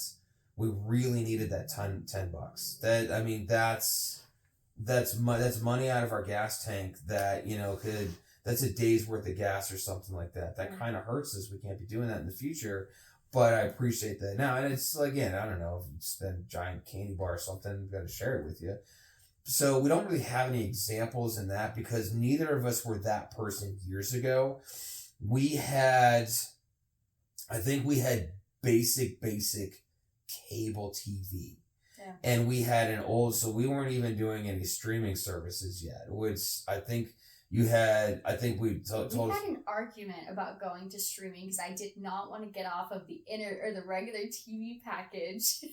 Yeah, I'm the older guy, and you're the one who didn't want to cut the cable, and I'm the one who's like, dude, let's go. Just all we need is Netflix. That's it. Just get Netflix. And how'd that work out for us? How many streaming channels do we have now? If we would have just had cable, we still would have more money. No, because my parents still have cable, and it sucks. It sucks. So I mean, people complain because they probably grew up in it's funny to say this because it's so new, the golden age of streaming, where streaming was cheap, no commercials, and the content was awesome. Mm-hmm. There was a good 5 to 7 years where streaming was really freaking awesome. And then the company started realizing, we can make more money if we do X, Y, and Z, right? I blame Hulu. No, it's not necessarily. They were the first one that started bringing commercials in. And then all of a sudden Netflix followed suit. Well, yeah, because so you're only going to get so much off your membership. Yeah. So it's very similar because I see this debate with jiu-jitsu schools today. Jiu-jitsu schools are debating, which is, hey, and I see it online, like on Reddit or something like that in the jiu-jitsu forums. Hey, does your school charge for belt testing? No, fuck that. We don't charge for belt testing. It's like, that's not right, and yada, yada, yada, yada, yada. It's like, because jiu-jitsu traditionally, in the last, say, 20, 30 years, did not do belt testing. They handed you earned your belt just by rolling, competing, getting better, whatnot. And then one day, the instructor calls you up to the front and puts a stripe on your belt or gives you a new belt. And that was all included. You didn't pay for the belt. You didn't have to do an exam or anything like that.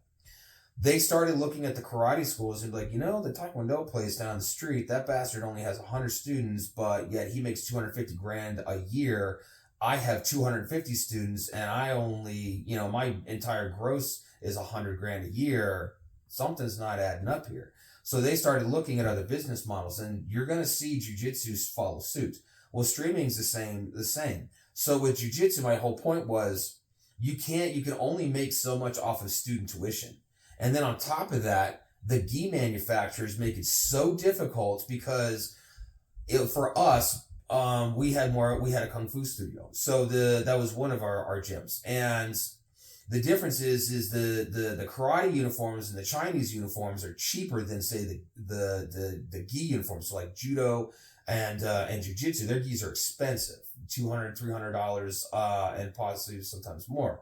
Where I can bulk get karate uniforms for $20 a piece, but I can sell them for $50.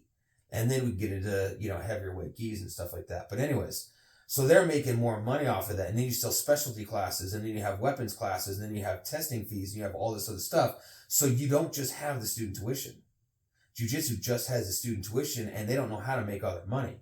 So streaming is the same way. You're only going to get so much money off of the subscription. So they're like, well, if I start putting ads in that, well, now I can charge Coke and Pepsi and Apple and whoever the heck to start putting ads in the content, and now I can get ad money on top of that, and now they're raking in millions of dollars. But you have these people that is from this generation that don't know how to make ads. We used to have good ads back in the day. Now we look at the ads and then we look at each other like, what the heck was that? There are some, because with my background in marketing, I look at some ads today and I'm like, what the hell was that team thinking? Who came up with this retarded concept? This is just, it doesn't sell anything. Like we had the pig that was out the freaking door. I forget which. What was that? I know what you're talking about, and I don't remember. Is it insurance commercial? I was gonna say, is it an insurance commercial or something like that? I mean, you had some clever mascots. Obviously Jack in the Box came back, and that was the thing. Like Jack in the Box was. The Jack for Jack in the Box was huge in the 80s, and then he just went away in the 90s, and then came back again in the early 2000s. Like, he was gone for a decade. I mean, we had Spuds McKenzie for Budweiser. We had Budweiser Frogs. Budweiser. Yep, we had the Budweiser Frogs. I mean, they developed the... Oh, the Real Man of Genius. Oh, for Bud Light, Real Man of Genius. That one. Old Spice guy. Yeah. The Old Spice, those commercials were awesome. The Sasquatch guy. The Sasquatch? from, I think it was Geico, I believe. Oh, the Geico caveman? Yeah, that yep. one. there used to be, and some of those are still around. They're still using them. I'm like, well, what's her name? The lady who wears the white apron. I think it's also for Geico. Is it for Geico? Are you Progressive. talking about Flo from Progressive? Yes. Yeah, Flo. I mean, she's been doing that for forever now. She's been doing that for a while. So it's like the ads now they suck. They're not creating good characters, not creating storylines. There are times I'm watching a show or a movie and it's like, oh, it's an ad break, and I watch the ads just out of curiosity. The average person's gonna go for their phone, just like, okay, I got a minute and a half. I'll watch the ads sometimes and I'm like, what are they selling? I don't even know what they're selling. I have no idea what you this watched ad's 45 for. seconds into it, it was like, I was like, what the hell was the this? tagline. Yeah, it's like that made no sense. But there's some ad team like, oh man, that was so awesome, and it's like they think they're clever, and you didn't sell it. I bet sales. Well, one thing. So back to budgeting and penny pinching and stuff. I think one thing that when it finally, I don't know, I wouldn't say clicked, but one thing I really did see for you was one day when I came home and I bought myself some flowers. And you looked at me and you're like, why'd you buy yourself some flower? And I was like, well, I know we're broke and I know you're not going to want to buy me flowers because, again, back to that $10 concept. I just wanted some flowers on the table. And since then, you have on and off made it a mission. If you see any type of flowers that still look pretty, but they happen to be like cut down, I noticed that like you and our youngest and the middle child or the oldest, well, any of the kids, they'll be like, let's get mom flowers, kind of thing. And it's actually really sweet because for how many years we didn't do flowers because, they're just going to die anyways. Why spend the money? But, the girl wants the flowers once in a while. But nobody wants to spend $20-$25 for a bouquet of roses. No, some of those bouquets are freaking ridiculous. I mean, when you're charging $30, $35, $40 for a bouquet, and it's like, are you kidding me? This looks like you ripped them out of the ground across the street at the neighbor's house. Yep. They look like crap. They look like bugs have eaten some of the petals or something. They're half dead. They got diseases on them and shit like that. It's like, what is it? How are you? No, I ain't saying this. But our grocery store, every so often has a section of flowers that have turned in by their timeline and they're about to spoil, and they sell them for $7 a bouquet. And we will go and we will pick through the best one. And we will do that. And those things still last like 2 weeks at home, too. That's because what we do is we make sure we get the little food package thingies. Mm-hmm. And as soon as we get home, we clip the ends off of them. I clip the ends off them and I put them in some fresh water with the food package and they brighten right up. Mm-hmm. I can get those things with 2 food packages to last another week and a half, and they'll still look good before we throw them away. And I'll make sure I change the water on them too. So simple things like that guys can do. It's like, look, my budget's really, and the flowers are, well, look for discounted flowers at the grocery store. They have different ones. The same thing when it comes to Mother's Day, Valentine's Day. They have discounted stuff. Now you're great because it's not so much that I'm just cheap, but also I'm cheap. And that's a big part of it. There's no reason now, if you have the money, go ahead and spend it. Say, hey, I'm 50 and I've worked hard. I have some extra money. I can spend $50 on a really nice bouquet of roses for my wife for Valentine's Day. It's like, then brother, go ahead and do that. Mm-hmm. But if you don't have that money and you're struggling a little bit, then yeah, go for the discounted flowers. And don't be afraid to ask neither. That's another thing. Just ask. That's one of the things we've taught our girls well, which is you get nothing when you don't ask for it. Correct. And they have no problem asking for, hey, do you happen to have this? So if there's no discounted flowers, like, hey, do you happen to have discounted flowers? Like, oh, I just pulled some off the shelf. Here's some bouquets. I was about to throw them away. It's like, take them. It's like, and then half the time it's like, you can just have them. I was going to throw them away anyways. Because people are nice. I think it's interesting because, when we sit here and we talk about how broke we were for so long and how creative we had to get over the years, and some of our favorite things that we have to this day were when we were broke. Mm-hmm. Like, for example, when me and Melanie worked so hard, the oldest, to try and make that clock for you. Oh yeah. Where we went to the junkyard, and I think the junkyard charged me like $5 for that disc brake. And how men have their box of bolts and nails that they're never gonna use. I got rid of it. Hopefully not the garage. I got rid of it. So, and I told my dad, because my dad stopped by the other day, and he said, "Oh, the garage is looking good." Because we got the one section that's going to go into the gym, and then I'll have a section so you can park your car and whatnot. But I told him what Bob had said, which was, if I haven't seen it or touched it in 2 years, it's probably not that valuable to me, unless it has like sentimental value. He says, so I try to sell it or just get rid of it, donate it, and throw it away. Yeah. And I'm like, yeah, it's a good philosophy to live by, so you don't clutter your house. But yeah, so me and the oldest, we took the disc brake and we put it on top of a $5 Walmart clock, and we drilled that thing in. And to this day, you still talk about that clock because it's still your favorite, and it cost me $5-10 to make. That's one of my favorite presents of all time I have ever received in my entire life, because the amount of like creativity and hunting around for the parts, just you knowing who I am, that's the thing. It's like you thought of me as a person, not just something I would like to have. And when it comes to gift giving, that is something that my mom has instilled in me. She was always really good at gift giving. She's not so much anymore, but she's getting older and she's not as focused as she used to be.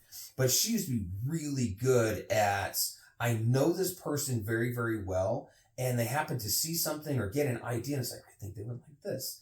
And it's something it's a present for that person only. And it's not just, again, it's a thing like, oh, they got me a PS5, who fucking cares? Like, oh, I got video games, like, who gives a shit? It's like, oh, you bought me ammo. It's like, do I want more ammo? It's like, hey, that's great. Am I going to be excited? It's like, holy crap, you got me, bulk ammo. Probably get you the wrong kind.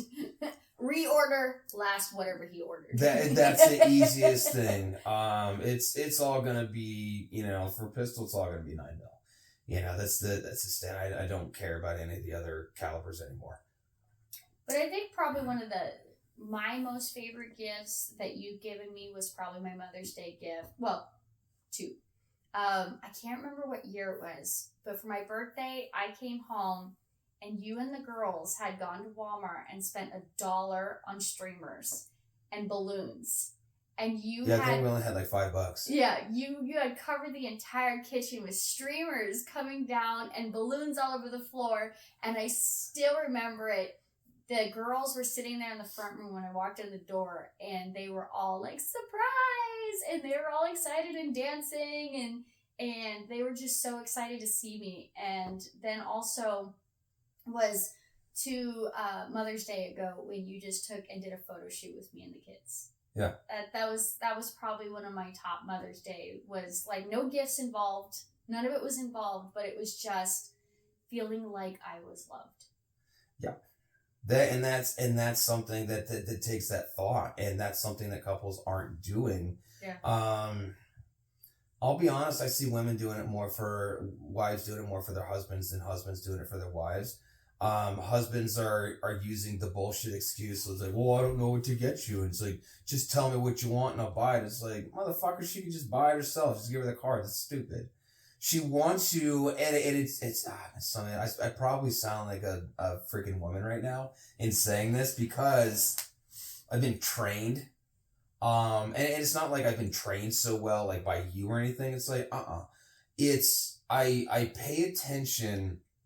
I've paid attention to not only what I've seen on social media on what women say, but I've paid attention to all of the men and the women that I have met through my studios and through churches and my personal life. And the interesting thing is not just coming from women. So you could think, say, oh yeah, your woman taught you this, your mom taught you this, your wife's conditioned this. Like, I'm also getting a lot of this stuff from men who have successful, happy marriages, men who are manly men who other men look up to, and they'll tell you, it's like, oh yeah, she wants you to think about who she is as a person. Yeah. Not just get her something she wants, because she could go take the debit card or the credit card and she can go buy that herself. But who is your wife? And finding out who she is as a person and getting her a gift that speaks to her personally, that says, I spent extra time just thinking about you.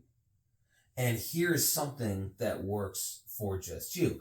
That's why, again, that clock that you made out of a motorcycle brake disc, that's why that was so meaningful to me, because that's one of the, especially also because I haven't necessarily had positive relationships with like girlfriends and ex-wife and whatnot. So that was one of the first and the fewest times I had ever received a gift from anybody ever. That was just that meaningful and thoughtful. Outside of the kicking guy that got broken. Yeah, that really sucked. I like that thing. And that's happens. I think we were dating. The glass was like this big. I think so, because you got it that first Christmas. We weren't married yet. The first Christmas we weren't married yet, and yeah, you had that blown glasses, like the studio logo. Yeah. And that was pretty cool. But some little kid accidentally knocked it off the desk. So they didn't mean to. It wasn't like on purpose. So I know they break shit. So, but yeah, when you're buying gifts, it's obvious. You think about budget, but that's one of the ways also you can get around budget is by thinking something creative that works for her. And unless you have a bougie, entitled woman that you need to kick to the curb anyways, or throw off a 10-story building, you hand make something. I know. You're so aggressive. It's like, I know. But hand making something. Yeah. That's something I've heard women talk about, like, a guy, I don't know. What was it? One friend, Jen and Wes. Wes for, I forget what it was. It was like a birthday or something like that, because she loves to read. And she has a very large book collection of fictional books. He took one room in, I think, their den or something like that, and he hand-built custom bookshelf for her, and he did it in a weekend. Yeah. And he tried to do it like as a surprise or something like that for her. And it was just something like that, because she loves books so much that, I remember her telling me about her bookshelf at her house on several occasions. Like, my bookshelf. And it's like, I have it on my bookshelf. And it's like, I you really like that bookshelf. It's like, because it's what it represented. It's what her husband did for her. That was me with the piano. When you resurfaced the piano. Now, was that resurfaced correctly for a piano? No. But do I give a crap? Absolutely not. Because normally with the piano, you want to, like, I think it's a spray, like you want a paint sprayer with it so that it's nice and smooth across the board, and you used a brush. But I don't care, because when someone comes in the house and like, oh, that's a beautiful piano, my husband painted it for me. Literally 13 years later now, I still would be like, I don't care that piano is janky and needs new keys and needs tuned, because it sounds like garbage. My daddy bought it because it was $50 on the side of the road, and my husband hand painted that. Well, it wasn't actually on the side. Let's not mislead people here. It's like we actually did pick it up. It looked like it was covered in cat scratches. It was. Clawed. I had to do some woodworking on that. I had to take it apart, but that excuse me. That's the thing with that particular piano. Yeah, it would have been nice if I had a sprayer and I could have made it all nice and new looking again. But the inside of the piano worked just fine. There's nothing wrong with it. Yeah, the keys had some chips on the edges. But when we got the tuner guy to come over, he even said there's nothing wrong with that piano. And outside of the Snickers bar that was under the keyboard. And the $1 he found under there, yeah, he found $1 and change in whatever that part's called. I don't know, in the top. Yeah. But yeah, that was the thing. All I did was remove the top and then the key cover, and then I disassembled the bench and then the legs. Mm-hmm. just to refurbish those because they did. The lady had a cat and scratched it up. And yeah, I hand painted that with a thick lacquer. But I mean, it turned out better. But I'm actually glad because the rest of the piano I didn't touch. Yeah. And I left it that way because I looked at it and I'm like, well, I could paint it. And I could go to Home Depot and they do have like the smooth surface rollers. So I might have been able to get away with it and make it look okay. We liked the age look. We liked the area. It gave it character. Yeah. So the rest of the bench would look good. And the legs look good. And the top covers look pretty good. But the rest of it had that aged wear to it. And so it turned out fine. That's my piano. Yeah. My husband did it for me. Yeah, that's yours. So, but it's simple things like that, finding things online and But going back to what we're talking about is like you got to be on the same page when you're doing your budget. So it's just like everything. It's easy to start playing the blame game and start saying it's like, see all this money that you're spending here? That's why you're the bad guy. And you could do the same thing. It's like, well, hey, you see how much money you don't fucking make? It's like that's why you're the bad guy. You can do that real easy and start attacking people. Yeah. But you're not supposed to do that. And it goes back to it's like y'all are supposed to be best friends. Yeah. And if you treat your best friend like that, it's like I question if you guys are actually best friends. So first remember that you guys are best friends and then start working together as a team. And you may have to encourage each other because again, maybe I have some habit on here on that financial sheet that I'm spending on. Maybe I drink too much beer, which I don't drink any beer at all, but maybe I drink too much beer and every weekend is a freaking 12-pack or, something like that. It's like, can we cut this 12-pack down to a 6? Do you really need 12 or can we save that additional, I don't know how much it is, $5 a week? And he may make an argument. It's like, yeah, but it's only $5 a week. It's like, it's only $5 a week, but you multiply that by, 4 weeks, that's $20 a month. Multiply that, by the 12 months in a year, it's $240 that we can save. That's a fucking car payment. That's an insurance payment. That's, that's food for the month or gas for the month or something like that. When you look at it from that perspective, and most people don't because they're just going to see, well, that's only $5 extra a week. Look that up. Look how that is annually and see how much you're actually saving and what you can do with it. Well, also the daily expenses too, because we all know those dollars adds up. Oh yeah. So when you're sitting here and you're like, okay, well, maybe I've got my Starbucks every day.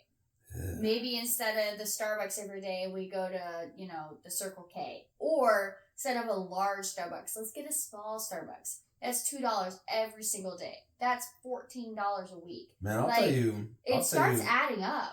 Those Starbucks, some of those, I'm not going to lie, some of those Starbucks are good. But it's a dessert. It is not like, I need my Starbucks, I need my coffee. It's like, Folgers. Man, there ain't no coffee in that thing. It's like you got a pump of espresso and no coffee, and the rest of it is just sugar and sugar and sugar coffee. And sugar. Yeah, it's like, come on, let's stop bullshitting us. Stop lying to me. Stop lying to yourself. It's like you get a actual coffee. So if you want coffee, and I like coffee. But the Starbucks drinks there are very tasty. So I can understand why people's like, I will spend $12 a fucking day on Starbucks. It's like, okay, well. But when your budget's struggling, you're like, I don't know where all my money goes. And sit down and look at how many times where I'm like, ooh, I have my budget on Excel. And then all of a sudden I pull something in like a Dave Ramsey, or I pull in, Ally Bank has a good buckets system where you can allocate your expenses and stuff. We got everything going crazy. But anyways, when you're sitting down and you are putting stuff pen to paper on what really happened, not just sitting with your husband and like, okay, so we know we have to pay the light bill and the Cox bill and this, that, and another, and what do we have and this, that, and other. When you're actually looking and you're printing out your bank statement, or you're putting your bank statement into Excel and you are categorizing and you're going line by line and categorizing those expenses, and all of a sudden you look at that and you go, oh crap, we spent $600 last month at Walmart. What the heck did we buy? Oh man, that is easy. Walmart will nickel and dime you because, and it used to be more so than it is now. It's hard to budget for it too because was that hygiene? did you buy food while you were there?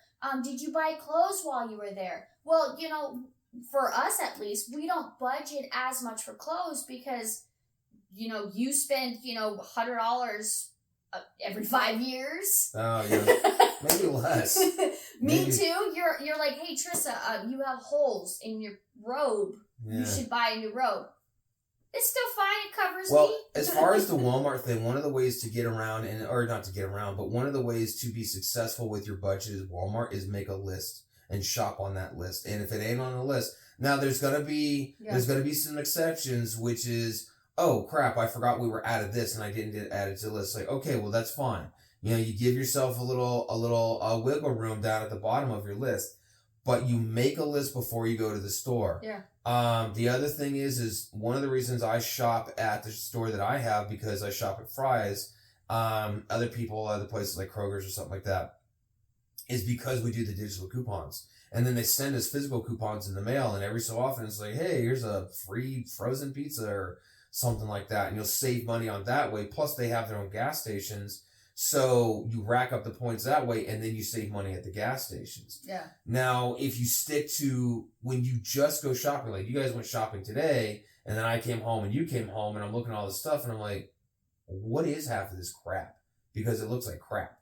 Now, try to be patient. It's like, okay, well, maybe they're going to make some stuff, and maybe, you know, I don't know what's going on. But then it turns into, it's like, no, I just wanted junky snack foods. Like, I thought so. So... because there was a method to my madness, I promise. Yeah, but you know what? There wasn't a method to your list. There was no list. I had a list. Most of that was on the list. Outside of maybe 2 or 3 things, everything was on the list. It was pre-planned. My insanity was pre-planned. The giant bag of Nestle chocolate chips was on your list. I said except for 2 or 3. It was value. Oh, it was funny though. Side note. That is funny. A $16 bag of Nestle chocolate chips that we don't need. So I was sitting there, and I went onto the Fry's app, and I cross-checked that. And I was like, you know, if we go to Fry's and we just get one of the little bags, how much is it? And the little bags was $4.99 at Fry's. And Melanie looks at me, and she goes, Mom, but this 16-ounce bag is only $10. No, that was like a 3-pound bag. Whatever. But she was like, it's only $10. And then she looks at me. Dollar for dollar, I get this girl looks at me, Miss, I don't want to do math. And she goes, Mom, it's only X a pound, or X per ounce. Yeah. The value, cost savings there. And I looked at her, and I was like, oh, so we can do math. She goes, yes, but I want to. And I was like, apparently we need chocolate chips. So when the girls, because I, again, being the oldest, I had to help my mom shop. Yeah. And I learned how to shop with her and how to budget for shopping. That's why, again, I'm good at shopping. So when the girls were growing up and before they went to school and then on holidays, obviously, take them to the store, they learned to shop. And one of the things I showed them is how to read the tags. Yeah. And how to shop per ounce and per unit and not just overall cost. Because the overall cost can be like, oh, it's on sale, it's $1 off or something like that. It's like, yeah, but you're still paying, 8 cents per unit or 8 cents per ounce or something like that. And this one over here, if you get the smaller one, or a lot of times if you get the little bit bigger one, it's like, that's only 7 cents per unit. Get that one. But that one's $6. This one's only $4. Like, I know, but that one's going to last me longer, and it's almost double the size and the weight of whatever the food it is. So I'm going to take that one opposed to that one right now. I can spend that $2 extra today because that $2 extra saves me an additional $2 next week. The problem so is simple things like that. You also taught the teenager how to negotiate. Yes. So she's sitting here talking reason into my ear about price per ounce and the value of these chocolate chips. Oh, I'm sure she made a good case. And then negotiated her way into slowly putting it in the cart. So yes, most of those things were on the list. Most of them. So.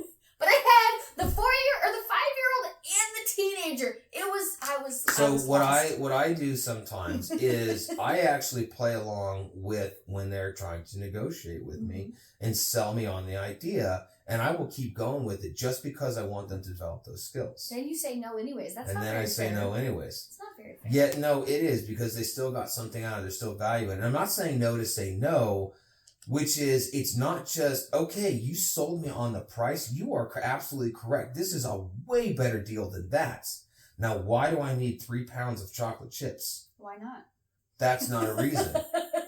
That's not a reason. But that's where my brain went. I know, I understand that. But again, we go back to, we were joking about why commercials suck these days, because they're not giving me a reason to buy their crap. They're not giving me a reason to call them or to go to their website or anything because they had a clever commercial. Just because they had some good looking people or some fucking celebrity that I don't actually like to begin with, tell me that, say, hey, I got this thing. Well, good for you. You got this thing. What do you want me to do with it? You're not telling me why I need it in my life. And that's where, the marketing and the advertising and the sales of today is just in the toilet, because people don't actually know how to sell anything. Tell me why I need your product in my life, or I need your service and I can't live without it. When you make the emotional connection on why, give me a reason, then I'll buy it. So it's the same thing for the chocolate chips. Connect me to those chocolate chips somehow, some way, besides I want it, but why not? Because it's still $12. It's still $12 that eats away my budget. So my budget is saying that I can't afford that additional $12 of a 3-pound bag of chocolate chips. And you're saying, but I want it. Like, what's the thing you used to say? It's like, well, want in one hand, shit in the other, and see which one, fills up faster. So it's but like, we have a 5-year-old that gets excited, and he was like, oh, Melanie, those are the chocolates that Dad puts in the pancakes. So what did you do right there? So who actually sold, if I'm standing there, who actually sold me on the chocolate chips? The 5-year-old. Yeah. So How did he sell me? Emotional. Because he made a connection. Uh-huh. He got excited. It wasn't just his excitement. He just connected a personal memory and emotion to the chocolate chips, which is, those chocolate chips are not just chocolate chips because you want it, because you're a fatty. The chocolate chips are now the child's happiness. Yes. Well, now I'm sold on the chocolate chips. Yeah. So you had an opportunity when I came home to literally give me crap about the 3-pound bag of chocolate chips without knowing that backstory, and you wonder why I blow the budget. And when I went to the store today, literally to get pants for the boy, and then as we were sitting there, he was moving his foot or something, and I realized he could barely move his foot. Like I said, I literally just checked his toes. Yeah. It feels like only a couple weeks ago, but it might have been a month ago. Yeah. Because I looked at him like, feet getting bigger, boy. And I checked, and I squeezed the toes in the shoes. I'm like, no, he's still got room. But I knew he was running out of room fast. But then he tells me, we were on our way to Costco, he tells me, he goes, Mom, look, my new shoes made me taller.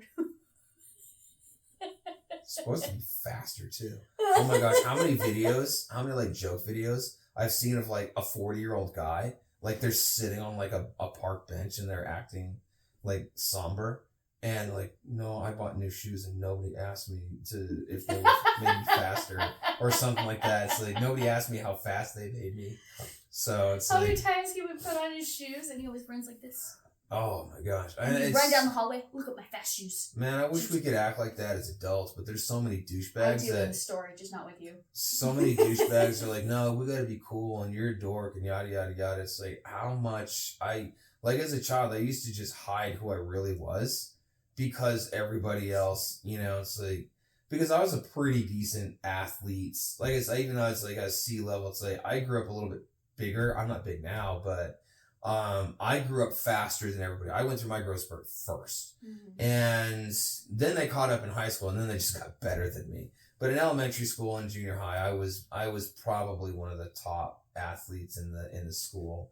And you had to be a cool guy and you had to pretend, and I still just wanted to go home and play Legos and G.I. Joes, but it was the 80s, and it's like, nah, you're a nerd, and you're this, and you're that, and I never had problem being an idiot, and that was one benefit of having kids so young. I have no problem at 35 years old skipping with my teenager down the street. I don't judge my kids, and that's why I recognize my kids are nerds, and I love it. Yeah. I love how weird my kids... You love them always, even when they're being idiots, when we're trying to brush their teeth, and he won't stop imagining? Well, no, there's sometimes like, hey, look, I gotta just let me brush your teeth, and then you go back to being in La La Land. I don't give a crap. But it's like, shut up for 2 seconds. I'm like, can you just stay still? I'm gonna choke you out. Yeah, he's a character. So, but with the budget, keeping a list is going to help you, but you have to be disciplined. And you have to stay on that list, or else you're coming home. And I know we're making a joke about it, but you're coming home with 3-pound bags of Nestle chocolate chips, which nobody freaking needs except maybe a pastry chef or something like that. We do need to bring that upstairs because we need to bring half of that stuff upstairs, because the problem is the teenager and the preteen, they're at an age where they just want to snack. They don't want to make any food because it takes effort. So they just want to snack. I don't mind the foods. I don't have a problem with the foods that you got. It's just, okay, because when I said it's like, oh, okay, a lot of the stuff's going to go in a closet. And her question was like, why? Why can't we just have it down here? It's like, because you're going to eat 4 of them, every single day, like after school. That's going to be your dinner. You're only going to eat those. And a box of 48, the granola bars, whatever, is going to be gone by the end of the week. And that should, if you're doing, I can see 2 a day. I don't have a problem with that. They're hungry. And then with some other stuff, I don't have a problem if they make like a little snack bag and take it. So this way, when she's going from after school to dance practice, and the other one's going from after school to theater practice, I have no problem with that.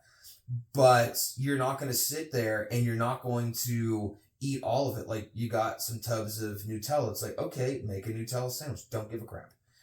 But you're not going to sit there and then just spoonfuls because it tastes so good. And that's exactly what they'll do. Yeah. That's one of the reasons I'm so bullish on diet, is not because it has nothing to do really with anything other than you're just going to eat this all in 3 days. Yeah.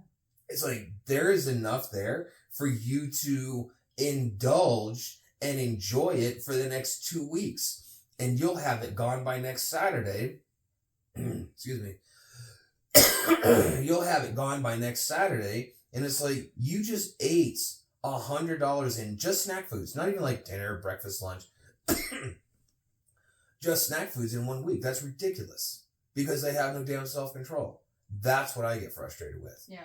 And then they get pissy, especially the teenager gets pissy because it's like, well, why can't I just have it? It's like, because you have a shitty diet. Yeah. You want $130 in face freaking cleaners because you have a crappy diet, you drink no water, you don't go outside, you really don't exercise that much, your face never sees the sun, you don't have healthy skin, and you're a 15-year-old, your hormones are all over the place. I'm telling you how to mitigate some of this stuff, and you're like, just feed me chocolate and fried foods. Like, are you retarded? What's wrong with you? So, but that's one way, is, again, sticking to a list. Going through the budget, trying not to argue, and seeing you could find ways that you can cut things out. We had to do that.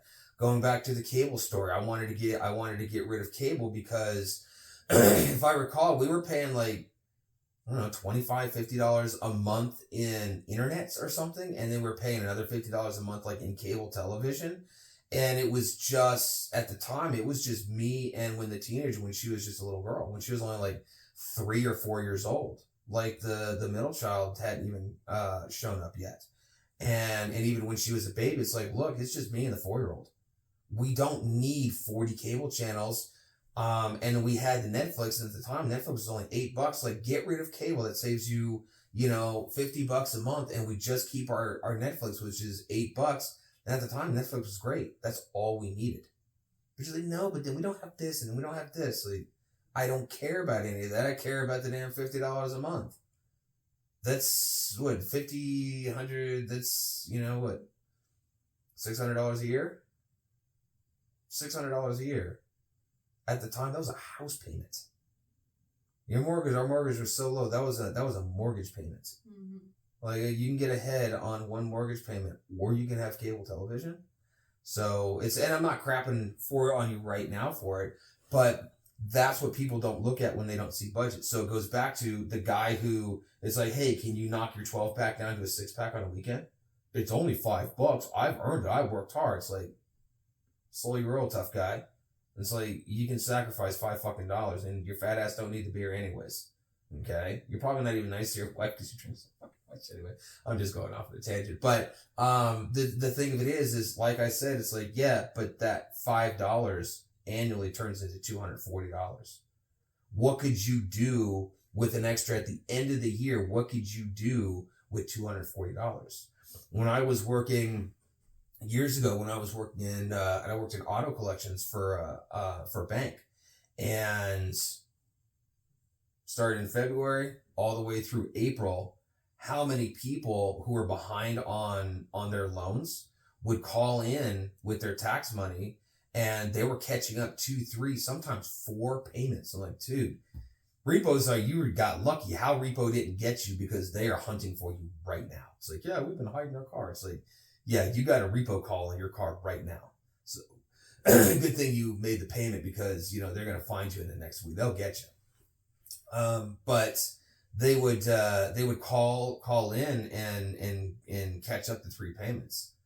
So it's almost something like that. It's like, if your $5 in beer a week can turn into something like people in their tax returns at the end of the year, it's like, can't you do something better with that money? I mean, is it really? And the reason I use beer as the excuse is because I've met guys like that who were not willing to sacrifice, knocking down. And it's usually not even a 12 to a 6. It's usually a fucking 24-pack for the weekend. Well, so you go in a difference is like the car payment. Yeah. Did you need that car?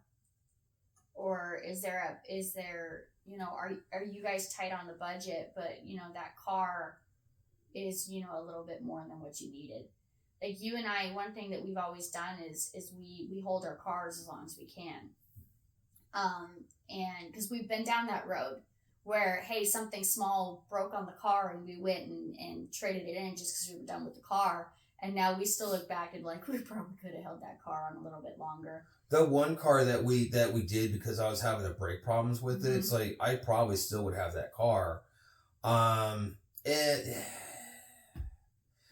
like the car that I have now? Yeah, I like the car that I have now, and it's bigger. With how many issues we had with that specific make with my car that we had, I'm not too sad that we got rid of it. But go about our day. I had no problem with fucking Nissans. We were having problems with Nissans, is what it was. You had a Nissan, I had a Nissan, and we were having problems with those pieces of crap. Now there are other people like, I have a Nissan and it's great. It's like, great, we both had Nissans and they were fucking turds. And so, yeah, we got rid of it, and we both have Kias now. And I know Kias get laughed at, but yeah, it's... My dad runs his Kias into the ground. $200,000, $300,000 or $300,000 Kias, huh? 300,000 miles. Yeah. And those things are still going. They used to be. They're starting to make them crappy now. They're starting to make them crappy now. And then they got rid of because they used to have the 10-year, 100,000 miles. They used to have great warranties. That's one of the reasons why in the late 90s and the early 2000s, all the way up until I think it was around 2015-ish, they had really good kind of throwaway cars that would last 200,000 miles. They were always claiming 200,000 mile cars, and the first 100,000 miles in 10 years were covered. Bumper to bumper, they had a great warranty on those, and that's where my car fell under. And so I got a good car. I hear reports now that they're not making the best of cars, because they're a lot more popular, they're a bigger brand, and they're starting to try to make good looking cars, and they change the brand over so it doesn't look as lame, opposed to that word Kia on it. So they're using symbols and stuff, but the cars were just fine. So I don't have a problem. And they're paid off, so I don't give a crap what anybody says. Yeah. Yeah. So it was just like, maybe the beer makes the person happy and there's something else in the budget that you can cut. Maybe it's the McDonald's, or maybe it's The going out to instead of eat. prime rib, you get, something a little bit nicer of steaks kind of thing. Just something simple of what works for your family, because everybody's different.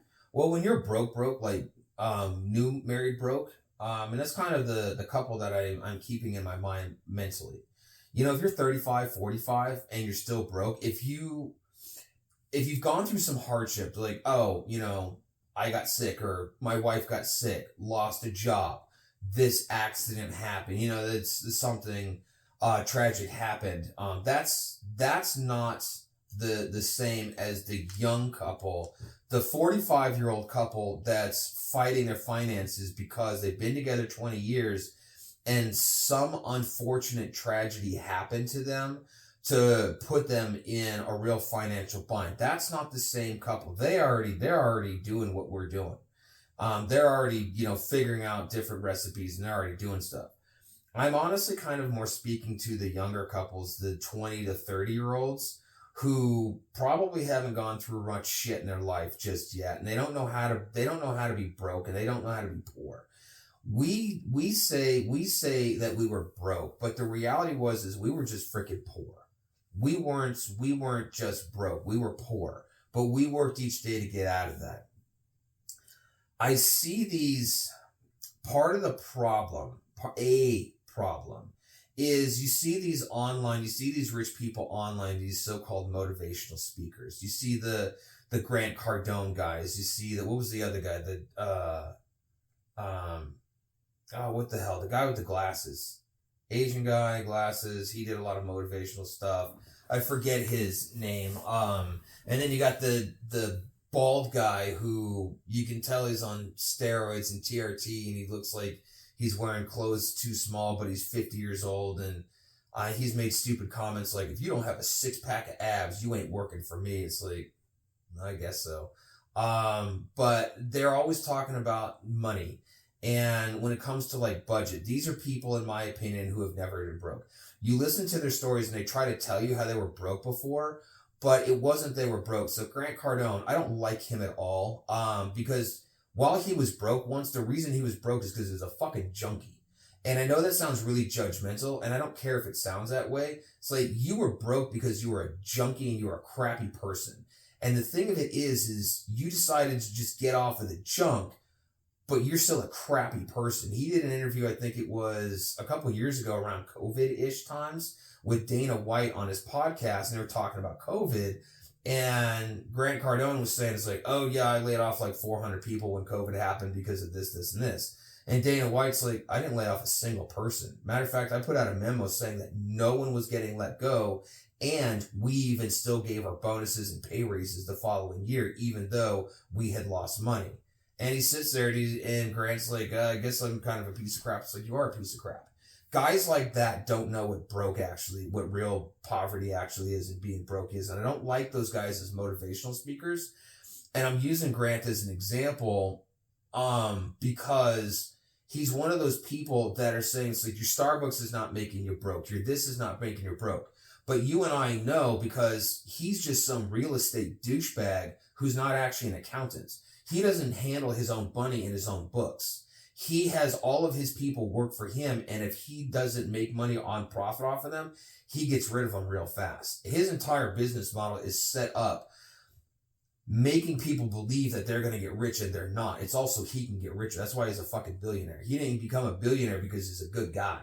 So I don't like him at all. But he's constantly talking about your Starbucks ain't making you broke, your Netflix ain't making you broke. And the reality is when you're young, as you and I know, when it comes to finances and you have a limited budgets and you're working jobs, you're like, look, I can't get any overtime at my job because they don't have any, and I'm trying to go to school, and I'm trying to do this, and I'm trying to do that, and this is all I have. The Starbucks is making you broke. Eating out each day, even if you're doing like the $5 menus at McDonald's or Wendy's or something, that's making you broke. There are other ways that you can actually eat for a lot cheaper. You just have to figure it out, and you have to take the time. You want to save money, you have to unfortunately put more time in it, because the time that you're spending is the money that you would spend someone else to do it. So instead of paying McDonald's the $5 meal, you make something that's going to cost you $2 or $2.50. But again, don't look at it as like, oh, but it's only an extra $2.50 a day for me to get that. It's like, but how much is it at the end of the week and at the end of the month? And again, annually, how much does that $2 Monday through Friday, $10 a week times 52 weeks, how much does that add up to? That adds up to a lot. And people are not seeing that because they're thinking small-minded. So yeah, the Starbucks is making you broke. Like you just said, go to your local gas. Our local gas station, our Circle K's, they actually have really good coffees. They have it's the coffee grinder now, and it grinds and presses and heats up and makes a fresh cup of coffee right there. It's not the prepackaged garbage anymore. So there are ways to save, and yeah, it can actually make you broke when you're in that. And listening, I don't like listening to real estate people. That was one of my problems for a while, listening to Dave Ramsey, because his stuff does work, but he was always pushing, it's like, sell absolutely everything. But you listen to his story long enough, that motherfucker never sold a thing. He never got rid of anything. He budgeted, I do believe he budgeted, and they cut their spending down. Like he said, it's like, oh yeah, the only restaurant we went was whatever. Sharon's Kitchen. Yeah, Sharon's Kitchen, his wife's kitchen. It's like, okay, I get that. It's like, so basically what you did is you just stopped your extravagant lifestyle. I'm not too convinced, only because now I wasn't there. I don't know the guy. I've never met the guy. I'm just saying I've read his books. I read his daughter's books. And I listened to his podcast long enough over the years to kind of get a generalization of, I'm not saying the guy didn't struggle. I'm saying you probably didn't struggle that fucking hard. He's always telling people, sell everything except the cat and the dog. And it's like, but you didn't do that because you've admitted on your show you've never done that. You can go deliver pizzas or drive Uber, but you never did that. So you don't know that me going, because we did that. We went and delivered pizzas. And at the end of the month and the end of the week, to a point, it actually cost you more money to deliver that crap. Well, you, not me. I work for, that's because I work for fucking Pizza Hut and they don't pay their employees. Well, also the people that are going to Pizza Hut weren't tipping either. But no, they're all shitty people. We go about it, though. It's interesting because you're thinking of the 20-something, where I'm thinking of 30 and 40-something-year-olds. Where they've been trying and they're spinning their wheels and they have their lives reasonably together, but they're still not doing it. And then you've got, 10, 12, 15 years of marriage, and you've got this pent-up irritation. You've got this frustration. And yeah, they're trying to communicate, because you and I try and communicate as best as we can, but the money just isn't stretching enough. And then you start the finger pointing, and then you get the frustration, and then the kids that need this, that, and other, and it's just piling up and piling up and piling up. And then you get the husband and wife that goes, where the hell did we go wrong? Why can't we stop? Why is this not good enough? Like, how many times when I've come home from the store and you look at me like, what the hell did you spend? Like, you look at the bank statement and you're like, what did you spend? I'm like, was that one trip you spent like $300 or something, or you had $300 in the cart and it was all necessity stuff on the list, and you ended up putting half it back just because, like, I don't have $300 to spend on this crap. But I think one of it was over the last few months with all the back and forth we've had and the issues we've had of us not using our credit cards anymore, going 100% cash. And the teenager is old enough that she knew for a while we were just swiping. It's like, hey, Mom, can I have? At the time, we had the money to cover it. And it wasn't just because my parents in the 80s, I watched my parents, because I'm old enough to have seen and to understand, similar to our teenager. I watched my parents in their 30s, in the 80s. Everything was you swipe. It's like, Can I buy now, pay later? That was the mentality in the 80s. Get whatever you want, buy now, pay later.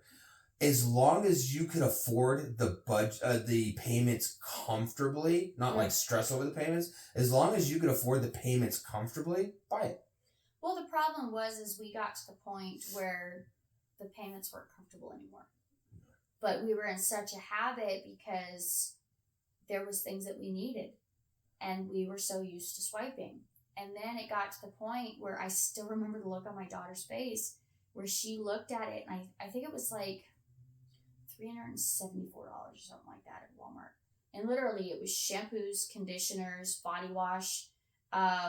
There was hygiene deodorants, the toothbrush, toothpaste, those types of things. I think we had some trash bags in there, those types of, like, literally there was, I kept looking at the budget. Personal hygiene and cleaning supplies, if I recall. Yeah, I kept looking at the cart going, is there anything else I can remove? Thinking, I've always got Brian over my shoulder, like, did you put stuff that you don't need in the cart? And I had already like put stuff in, put stuff out, put stuff in, got cheaper versions, like I cut as much as I could. And then I remember we got to the checkout, and the older one, she had been sitting there pouting because I wouldn't buy her X, Y, and Z. She was irritated with me and blah, blah, blah. And then all of a sudden we go and we get in, it's $317, and she looks at me and she goes, "You don't have credit cards anymore." I was like, "Yep." And she goes, "That's all cash." "Yep." "How are you affording that?" This is what I'm saying. This is, you don't understand. We were going to Costco today, and it was literally like I planned 2 weeks of food for all 5 of us. The kids with all of the activities they're doing. I know that they've been getting hungry. The teenager has been like, I might need to stop off McDonald's. I'm starving kind of thing. So I went and I budgeted a little bit more money for Costco. And I literally, there was a few things she wanted to put in the cart, and I was like, nope, put them back, like every single thing except for the chocolate chips. And we were like, we're going to consciously think about this. And I told her, I was like, I bet you it's going to be about $300. And yeah. And she went, yeah, you can tell me what the final bill was.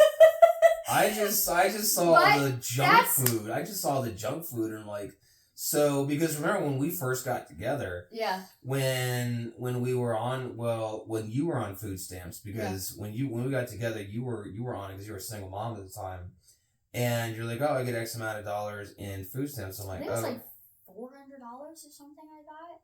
Yeah, 200. I don't remember. A long time ago. It was a long time ago, but I remember you had went shopping one time, and you brought your friend with you, and you guys came home and unloaded everything. Like Pop-Tarts and there was actually Hot Pockets. There was no actual food. Yeah. It was all junk food. It was what I call poor people food, because that's what, unfortunately, and I'm not trying to demean anyone by any ways, but you see it when you go to like Walmart, when you see the basket overfilling with food. And there's no actual food. It's chips and Cheetos and cheesy puffs and junk cereals, like sugary cereals and Pop-Tarts, like you're saying, and then a bunch of frozen stuff. But there's no, like, it's like, where's your meat? You got any pastas? You got any meats? No meats, no pastas, no fruits, no vegetables. Like, what? You guys are just drink soda all week? Well, so we sat there and we were like trying to do meal plans. Sorry. We were sitting there and we were trying to do some meal planning. So we had like hot dogs. We had thought about chili cheese dogs this week. And, but I have to go get chili. But then we got more money. I'm just kidding. All of like $2. But anyways, we got bell peppers because she wanted to buy the thing of bell peppers. And it was like $20 or something like that. I was like, I can make bell peppers for cheaper. So I got the ground beef, and then I got the bell peppers at the store. Didn't get eggs, but then you're just sitting there, and it was like we got a few snack foods or whatever. But I told her, I was like, multiple times we had to put stuff back. So I was like, it's already. And she's like, oh, it's not that much. And I was like, I guarantee it's $300. Guarantee it's $300.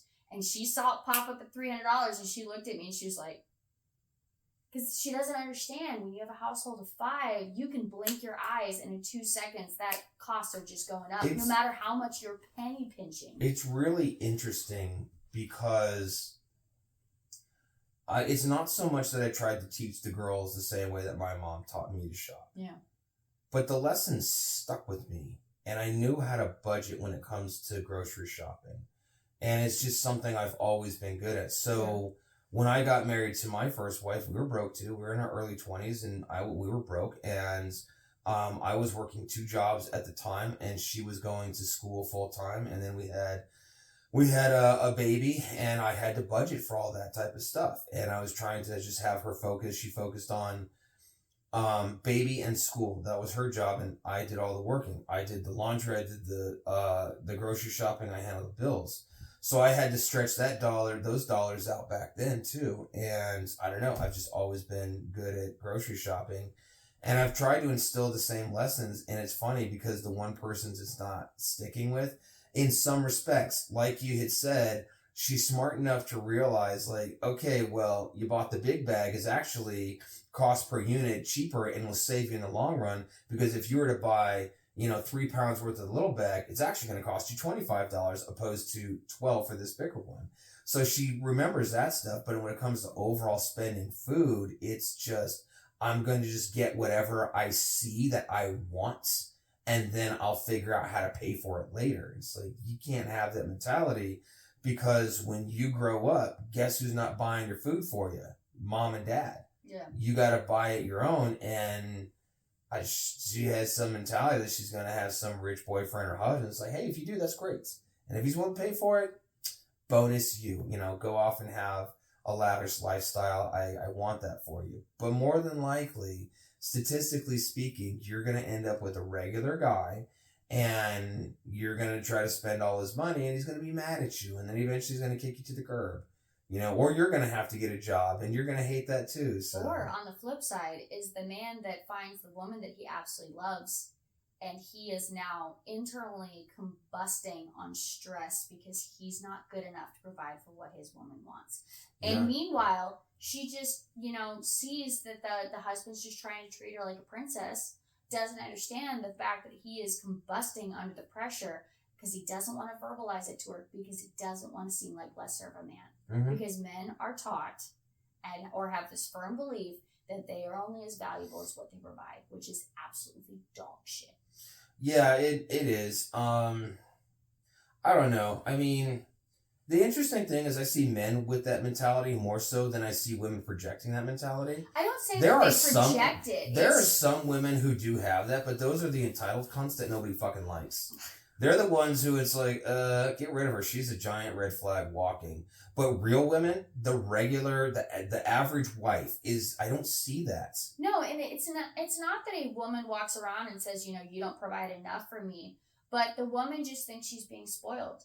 Like, we go back to when our first date, it's probably still one of my most favorite memories of, I didn't realize you made $100 a week. Mm-hmm. I did not, because I saw this strong, confident entrepreneur, and yet your business partners were stealing money from you. So, but you had literally gone without a meal or two for the whole week so that you could take me out on a nice date. Now, I could have sat there and been like, oh, my man takes me out to these nice dates all the time, not realizing that you were going without meals. Because that's what you felt that was your value, or not your value, what you wanted for that date. That's what you had hoped for, and you wanted to be able to provide for me. But I didn't realize what you had sacrificed to give me that. And I think that really is something why I look at the 35 to 45-year-old, married couple, is because there is this, by 45 years old, that man's like, I should have my shit together, and I don't have it. I still can't provide for what my family needs, and now I've got a teenager that's going to be going to college here soon. Maybe you want to contribute, maybe you want to buy them a car, maybe this, that, and other, but yet you still don't have enough. Meanwhile, the woman's like, I'm perfectly fine, blah, blah, blah, and the man just thinks he's not good enough, or the woman's like trying to penny pinch, and she's trying to, you know, save every dollar that the husband's bringing home, or maybe she's the provider and the man's, you know, not thinking he's good enough kind of thing. And you get this struggle because 20-something year olds, yeah, they think they need to own the world now, but they got time. Versus the 40-something year old that are cracking at the seams because they've been at it for so long and they're ready to give up. Because it just didn't play out. Yeah. You know, they worked hard and we were all told, it's like, if you work hard and you save and you do X, Y, and Z, it's like one day you'll be successful. And the reality is I think I've seen the joke. You've heard the joke. It's like the boss goes to the employee and it's like, I really appreciate you work so hard and yada yada yada. And he has like a Ferrari or some shit like that. And he's like, you know what? If you keep working hard and you keep doing what you're doing, by next year I'll be able to buy a second one.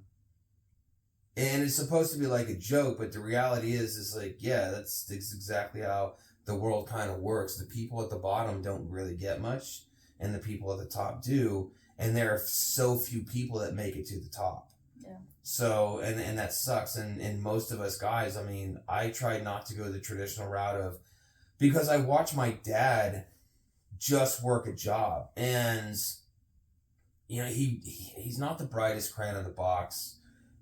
He had ambition once though. I remember, it's like my entrepreneurial, I was telling my sister today, you know, it's our entrepreneurial ideas of like me and my brother on why we have dreams and have gone after those dreams. We got that from my dad.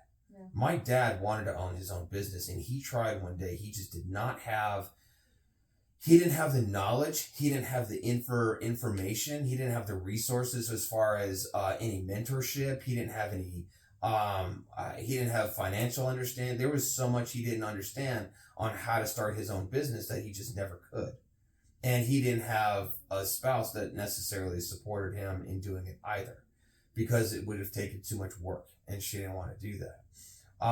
Where you have supported me over these years, but it just doesn't play out.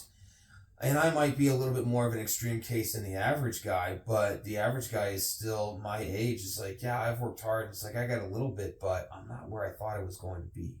Mm-hmm. You know, I thought I worked this career for 20, 25 years.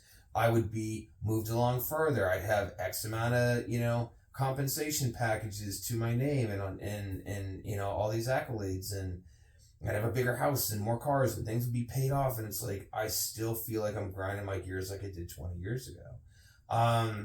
One friend, the single dad with multiple kids, he has expressed to me he feels that way. He feels that he is just grinding himself, and he's the same age as I am, and he doesn't feel like he's gone anywhere. He has a decent income, but he also has several kids, and he's a single dad, and he's got bills to pay, and he does not live a lavish lifestyle at all. He basically wakes up, he goes to work, and that's about it. I find it interesting, though, that kind of a win for our family, though, is regardless of the finances and regardless of the struggle that we've been through, is the understanding and the knowledge that our kids still see you as Superman. Mm-hmm. And that the finances have not hindered that. And they're not seeing that, you know, hey, dad doesn't bring in all gobs of money, but dad knows how to do everything.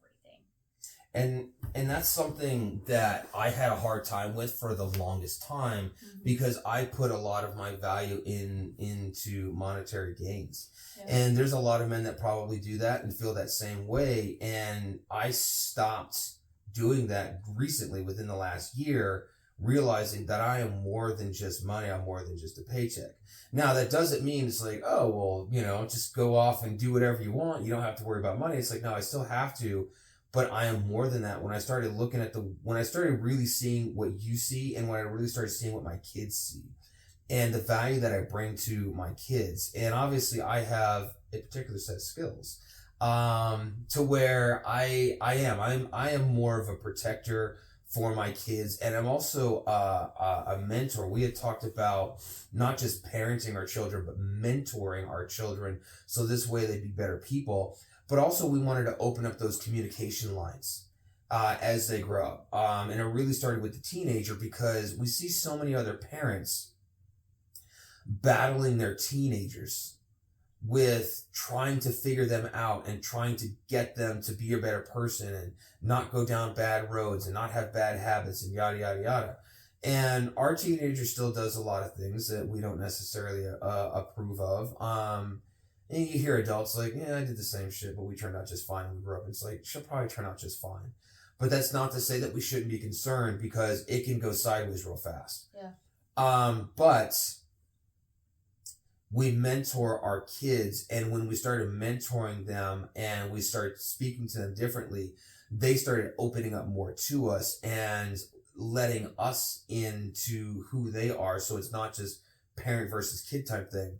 And I started really seeing myself in what they see. And it's like, wow, I actually have more value in my family than I thought I did. And I think a lot of men and women, I think husbands, moms and dads, they don't necessarily see the value. Like you were saying earlier, there was a period where you thought you were just a paycheck. And it's like, yeah, but you just mentioned, it's like you came home the one day and we had all the balloons and the this and the that, and we did the flowers. And, it's not that we do the things for you. It's because you have more value to us. We want to show you love because you have value to us. Well, there was a long period of time between the balloons and such and where we are now. And I can say now we've come back to a really good place, but there was a period of time for probably 3 to 4 years where it's like, unless I was able to buy people stuff, unless I was able to make dinner for people, unless I was able to give 100% undivided attention, by the end of the day, I felt like I was the smallest little piece of straw that had, like, when you take spaghetti and you flick off the top of it. I felt like every day when you take a hard piece of spaghetti, I would start with a hard piece of spaghetti. Oh, okay, I get what you're saying. And then I would hold the top and then be like, someone would flip a piece and bring it back up and flip a piece and then bring it. And then by the end of the day, kids are mad because I didn't spend enough time with them, or I wasn't able to give you enough time, or I was too exhausted. I wasn't able to make dinner, or I was too exhausted. It was like I couldn't even, give myself some personal time. I just wanted to crawl into my bed and just die for the night because it was like that straw wasn't, or that piece of spaghetti was not big enough. And no matter how hard I tried, it was just another flick. Like, I had to have a meeting with my employees, or I got my ass ripped from my boss, or there's another project that came from an executive that I needed to be having done tomorrow. I worked a 10-hour day, just flick. So it was really hard. And I've gotten to the point where I feel more appreciated. I have more of a balance there. Honestly, what was it, last week I think it was, and I came home and you just looked at me and you're like, you look like you need a hug. And you gave me a hug, and instantly I just started crying. And at that point in time, you could have been like, oh God, she's being dramatic, or oh God, why are you crying? Or my favorite old thing you used to say, you don't say anymore, but like, oh my God, you have such an ugly cry face, because I do, kind of thing. But you just sat there and you just held me and just let me cry. And did I have a reason for it? Not really. I just felt raw, and I felt like just broken down. You hugging me for all of, 2-3 minutes until I felt better just gave me a ability to soften and be a wife and feel like somebody's there for me. And it's taken us a while to get to that point where I can do that. Like you said, it's like I wasn't as fully supportive years ago, where now I'm fully supportive because I know my role, and my role is to consume all that just negativity and frustration that you're having and just take it all in, a hug or something like that. Well, you've taken on the provider role now. Yes. And I think before we were under the assumption that provider meant monetary. But you provide support, you provide protection, you provide love, you provide guidance, you provide someone that I can give my stress off to. Not at, but like The kids are driving bonkers. Here, tag. Like WWE, like, here, we're going to hand off to it, or whatever. And how many times we've had a conversation where it's like, I just look at you and I'm like, I just need some time. I go in the bedroom and you guard at the door. I'm leave mom alone. She needs 5 seconds. And that in and of itself is invaluable because I can't do that myself. You can decompress yourself. I cannot decompress myself. I need somebody who literally can disarm me. And you're able to do that in 2 seconds. Like, I walked into church this morning and you had saved a spot and I'm like looking like a little bit stressed because I can't find you. The second I see the back of your head, instantly anxiety went down a little bit because I was like, oh, there's my man. There he is. So it's just one of those, like, your value is more than your money, and me figuring out my value is not my money. Mm-hmm. Both of us were not, our value is not our money. And that's why I wanted to talk about finances today, because what I'm seeing with couples is they're valuing themselves, and we've done it, where they're valuing themselves is like money. It's like, no, you're not. Money is the problem. The problem is not you. It's not me. The problem is the problem, and people are not disassociating themselves from that problem and be like, hey, we got this problem right here. So how are we going to tag this team this, and WWE this fucker and get rid of it or something like that? And instead, the problem is they put it in between themselves like we have done, and it just makes it worse, and then more problems come out. Yeah, in one thing that what I would stress is being able to make sure that you understand that when there's a problem, there's oftentimes going to be sacrifice with it. I hear my dad and my stepmom constantly, well, I guess both my parents and their spouses, is, you need to do X, Y, and Z. And then the other person goes, no, you need to do X, Y, and Z. Like, my dad works 100 hours a week. Not even exaggerating. Yeah, works literally. Way too much. Two jobs, 100 hours a week, and been doing it for like 20 years now? No, longer than that. That's insane. Yeah. The pace he keeps, if he were doing like real brainiac type working, he'd make Elon Musk look like a fucking college student, like an amateur. It's like, you just getting started, boy? But he works all of those hours, and my stepmom will turn around and, complain about how much fast food he eats. But he's out all day, every day. Like, he don't have time to come home and make a home-cooked meal, and she's not making it for him. Well, she does, but it's very heavy meals. And he's like, I can't eat all that all the time. Like, I'll fall asleep constantly. Now, the funny thing is how you just said that. It's like, he'll eat out. He'll eat, like, the McDonald's, the Jack in the Box, Burger King, whatever. But she's making meals so heavy that fast food is actually a better choice. Yeah, so she's getting, like, fried meatballs and mashed potatoes, and is like, but you're eating, but she's looking at the cost dollar of it. Yeah. But then he turns around and he's like, well, you go to the casino. And she's like, well, I don't do anything else. But it's like, but he doesn't do anything else besides work. And all he wants to do is have a McDonald's cheeseburger, and you're going to the casino because you worked 30 hours this week and you're stressed and you need a decompression, but he's spending $150 in, this, and you're spending $150 at that, but you're pointing at each other instead of just being like, budget for that. Yeah, and if you have the money, budget for that. And that's what I was talking about earlier, and I didn't even think to bring up, the in-laws as far as like habits that they have. Because they do. You and I don't have habits to, because we're so perfect. Yeah. No, I just like sleep. Yeah, we just don't. Yeah, and it's we don't really have habits. You like movies that we already pay for. Exactly. So we don't really have habits that are blowing our budget or something like that. But yeah, something like that, it does. And you just said it's like you have to sacrifice, and because they're not on the same page and communicating, that those habits that they have, which is the fast food and the beer, and then the casino, is causing fights because neither of them are willing to give it up. because those are things that make each other happy in order to, or appear happy in order to get through their day. Yeah. And that's the problem. And that was one thing with us when we got rid of all the credit cards and we started going a lot more cash and we started really having to seriously look at our budget. Simple things like you were going shooting once a week.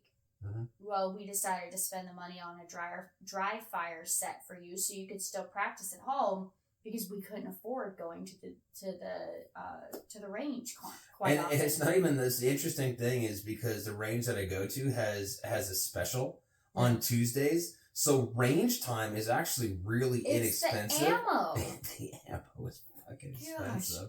But it's the point on like when it started cutting down to, it's like, what is the most reasonable cost? So I chose to make a little investment on a dry fire machine so that you could still do stuff at home. And then on top of that, when we went, for Christmas, we bought a whole bunch of Nerf guns. Why not? That ammo is cheap, so we're good. We can just start shooting each other. Now that's what the kids can basically, practice at home. Well, they can start practicing their CQB and clearing the house. Now I got myself a little team. Oh my gosh. I could just see the 5-year-old just walking around clearing the house with you. Just be like, I've seen videos of other dads, like, there was one dad in particular. I don't know what department he works for, but he's a SWAT team member. And yeah, he plays like hide and seek with their Nerf guns with his 2 little kids. He has like what looks to be like an 8-year-old daughter and then maybe like a 6-year-old son.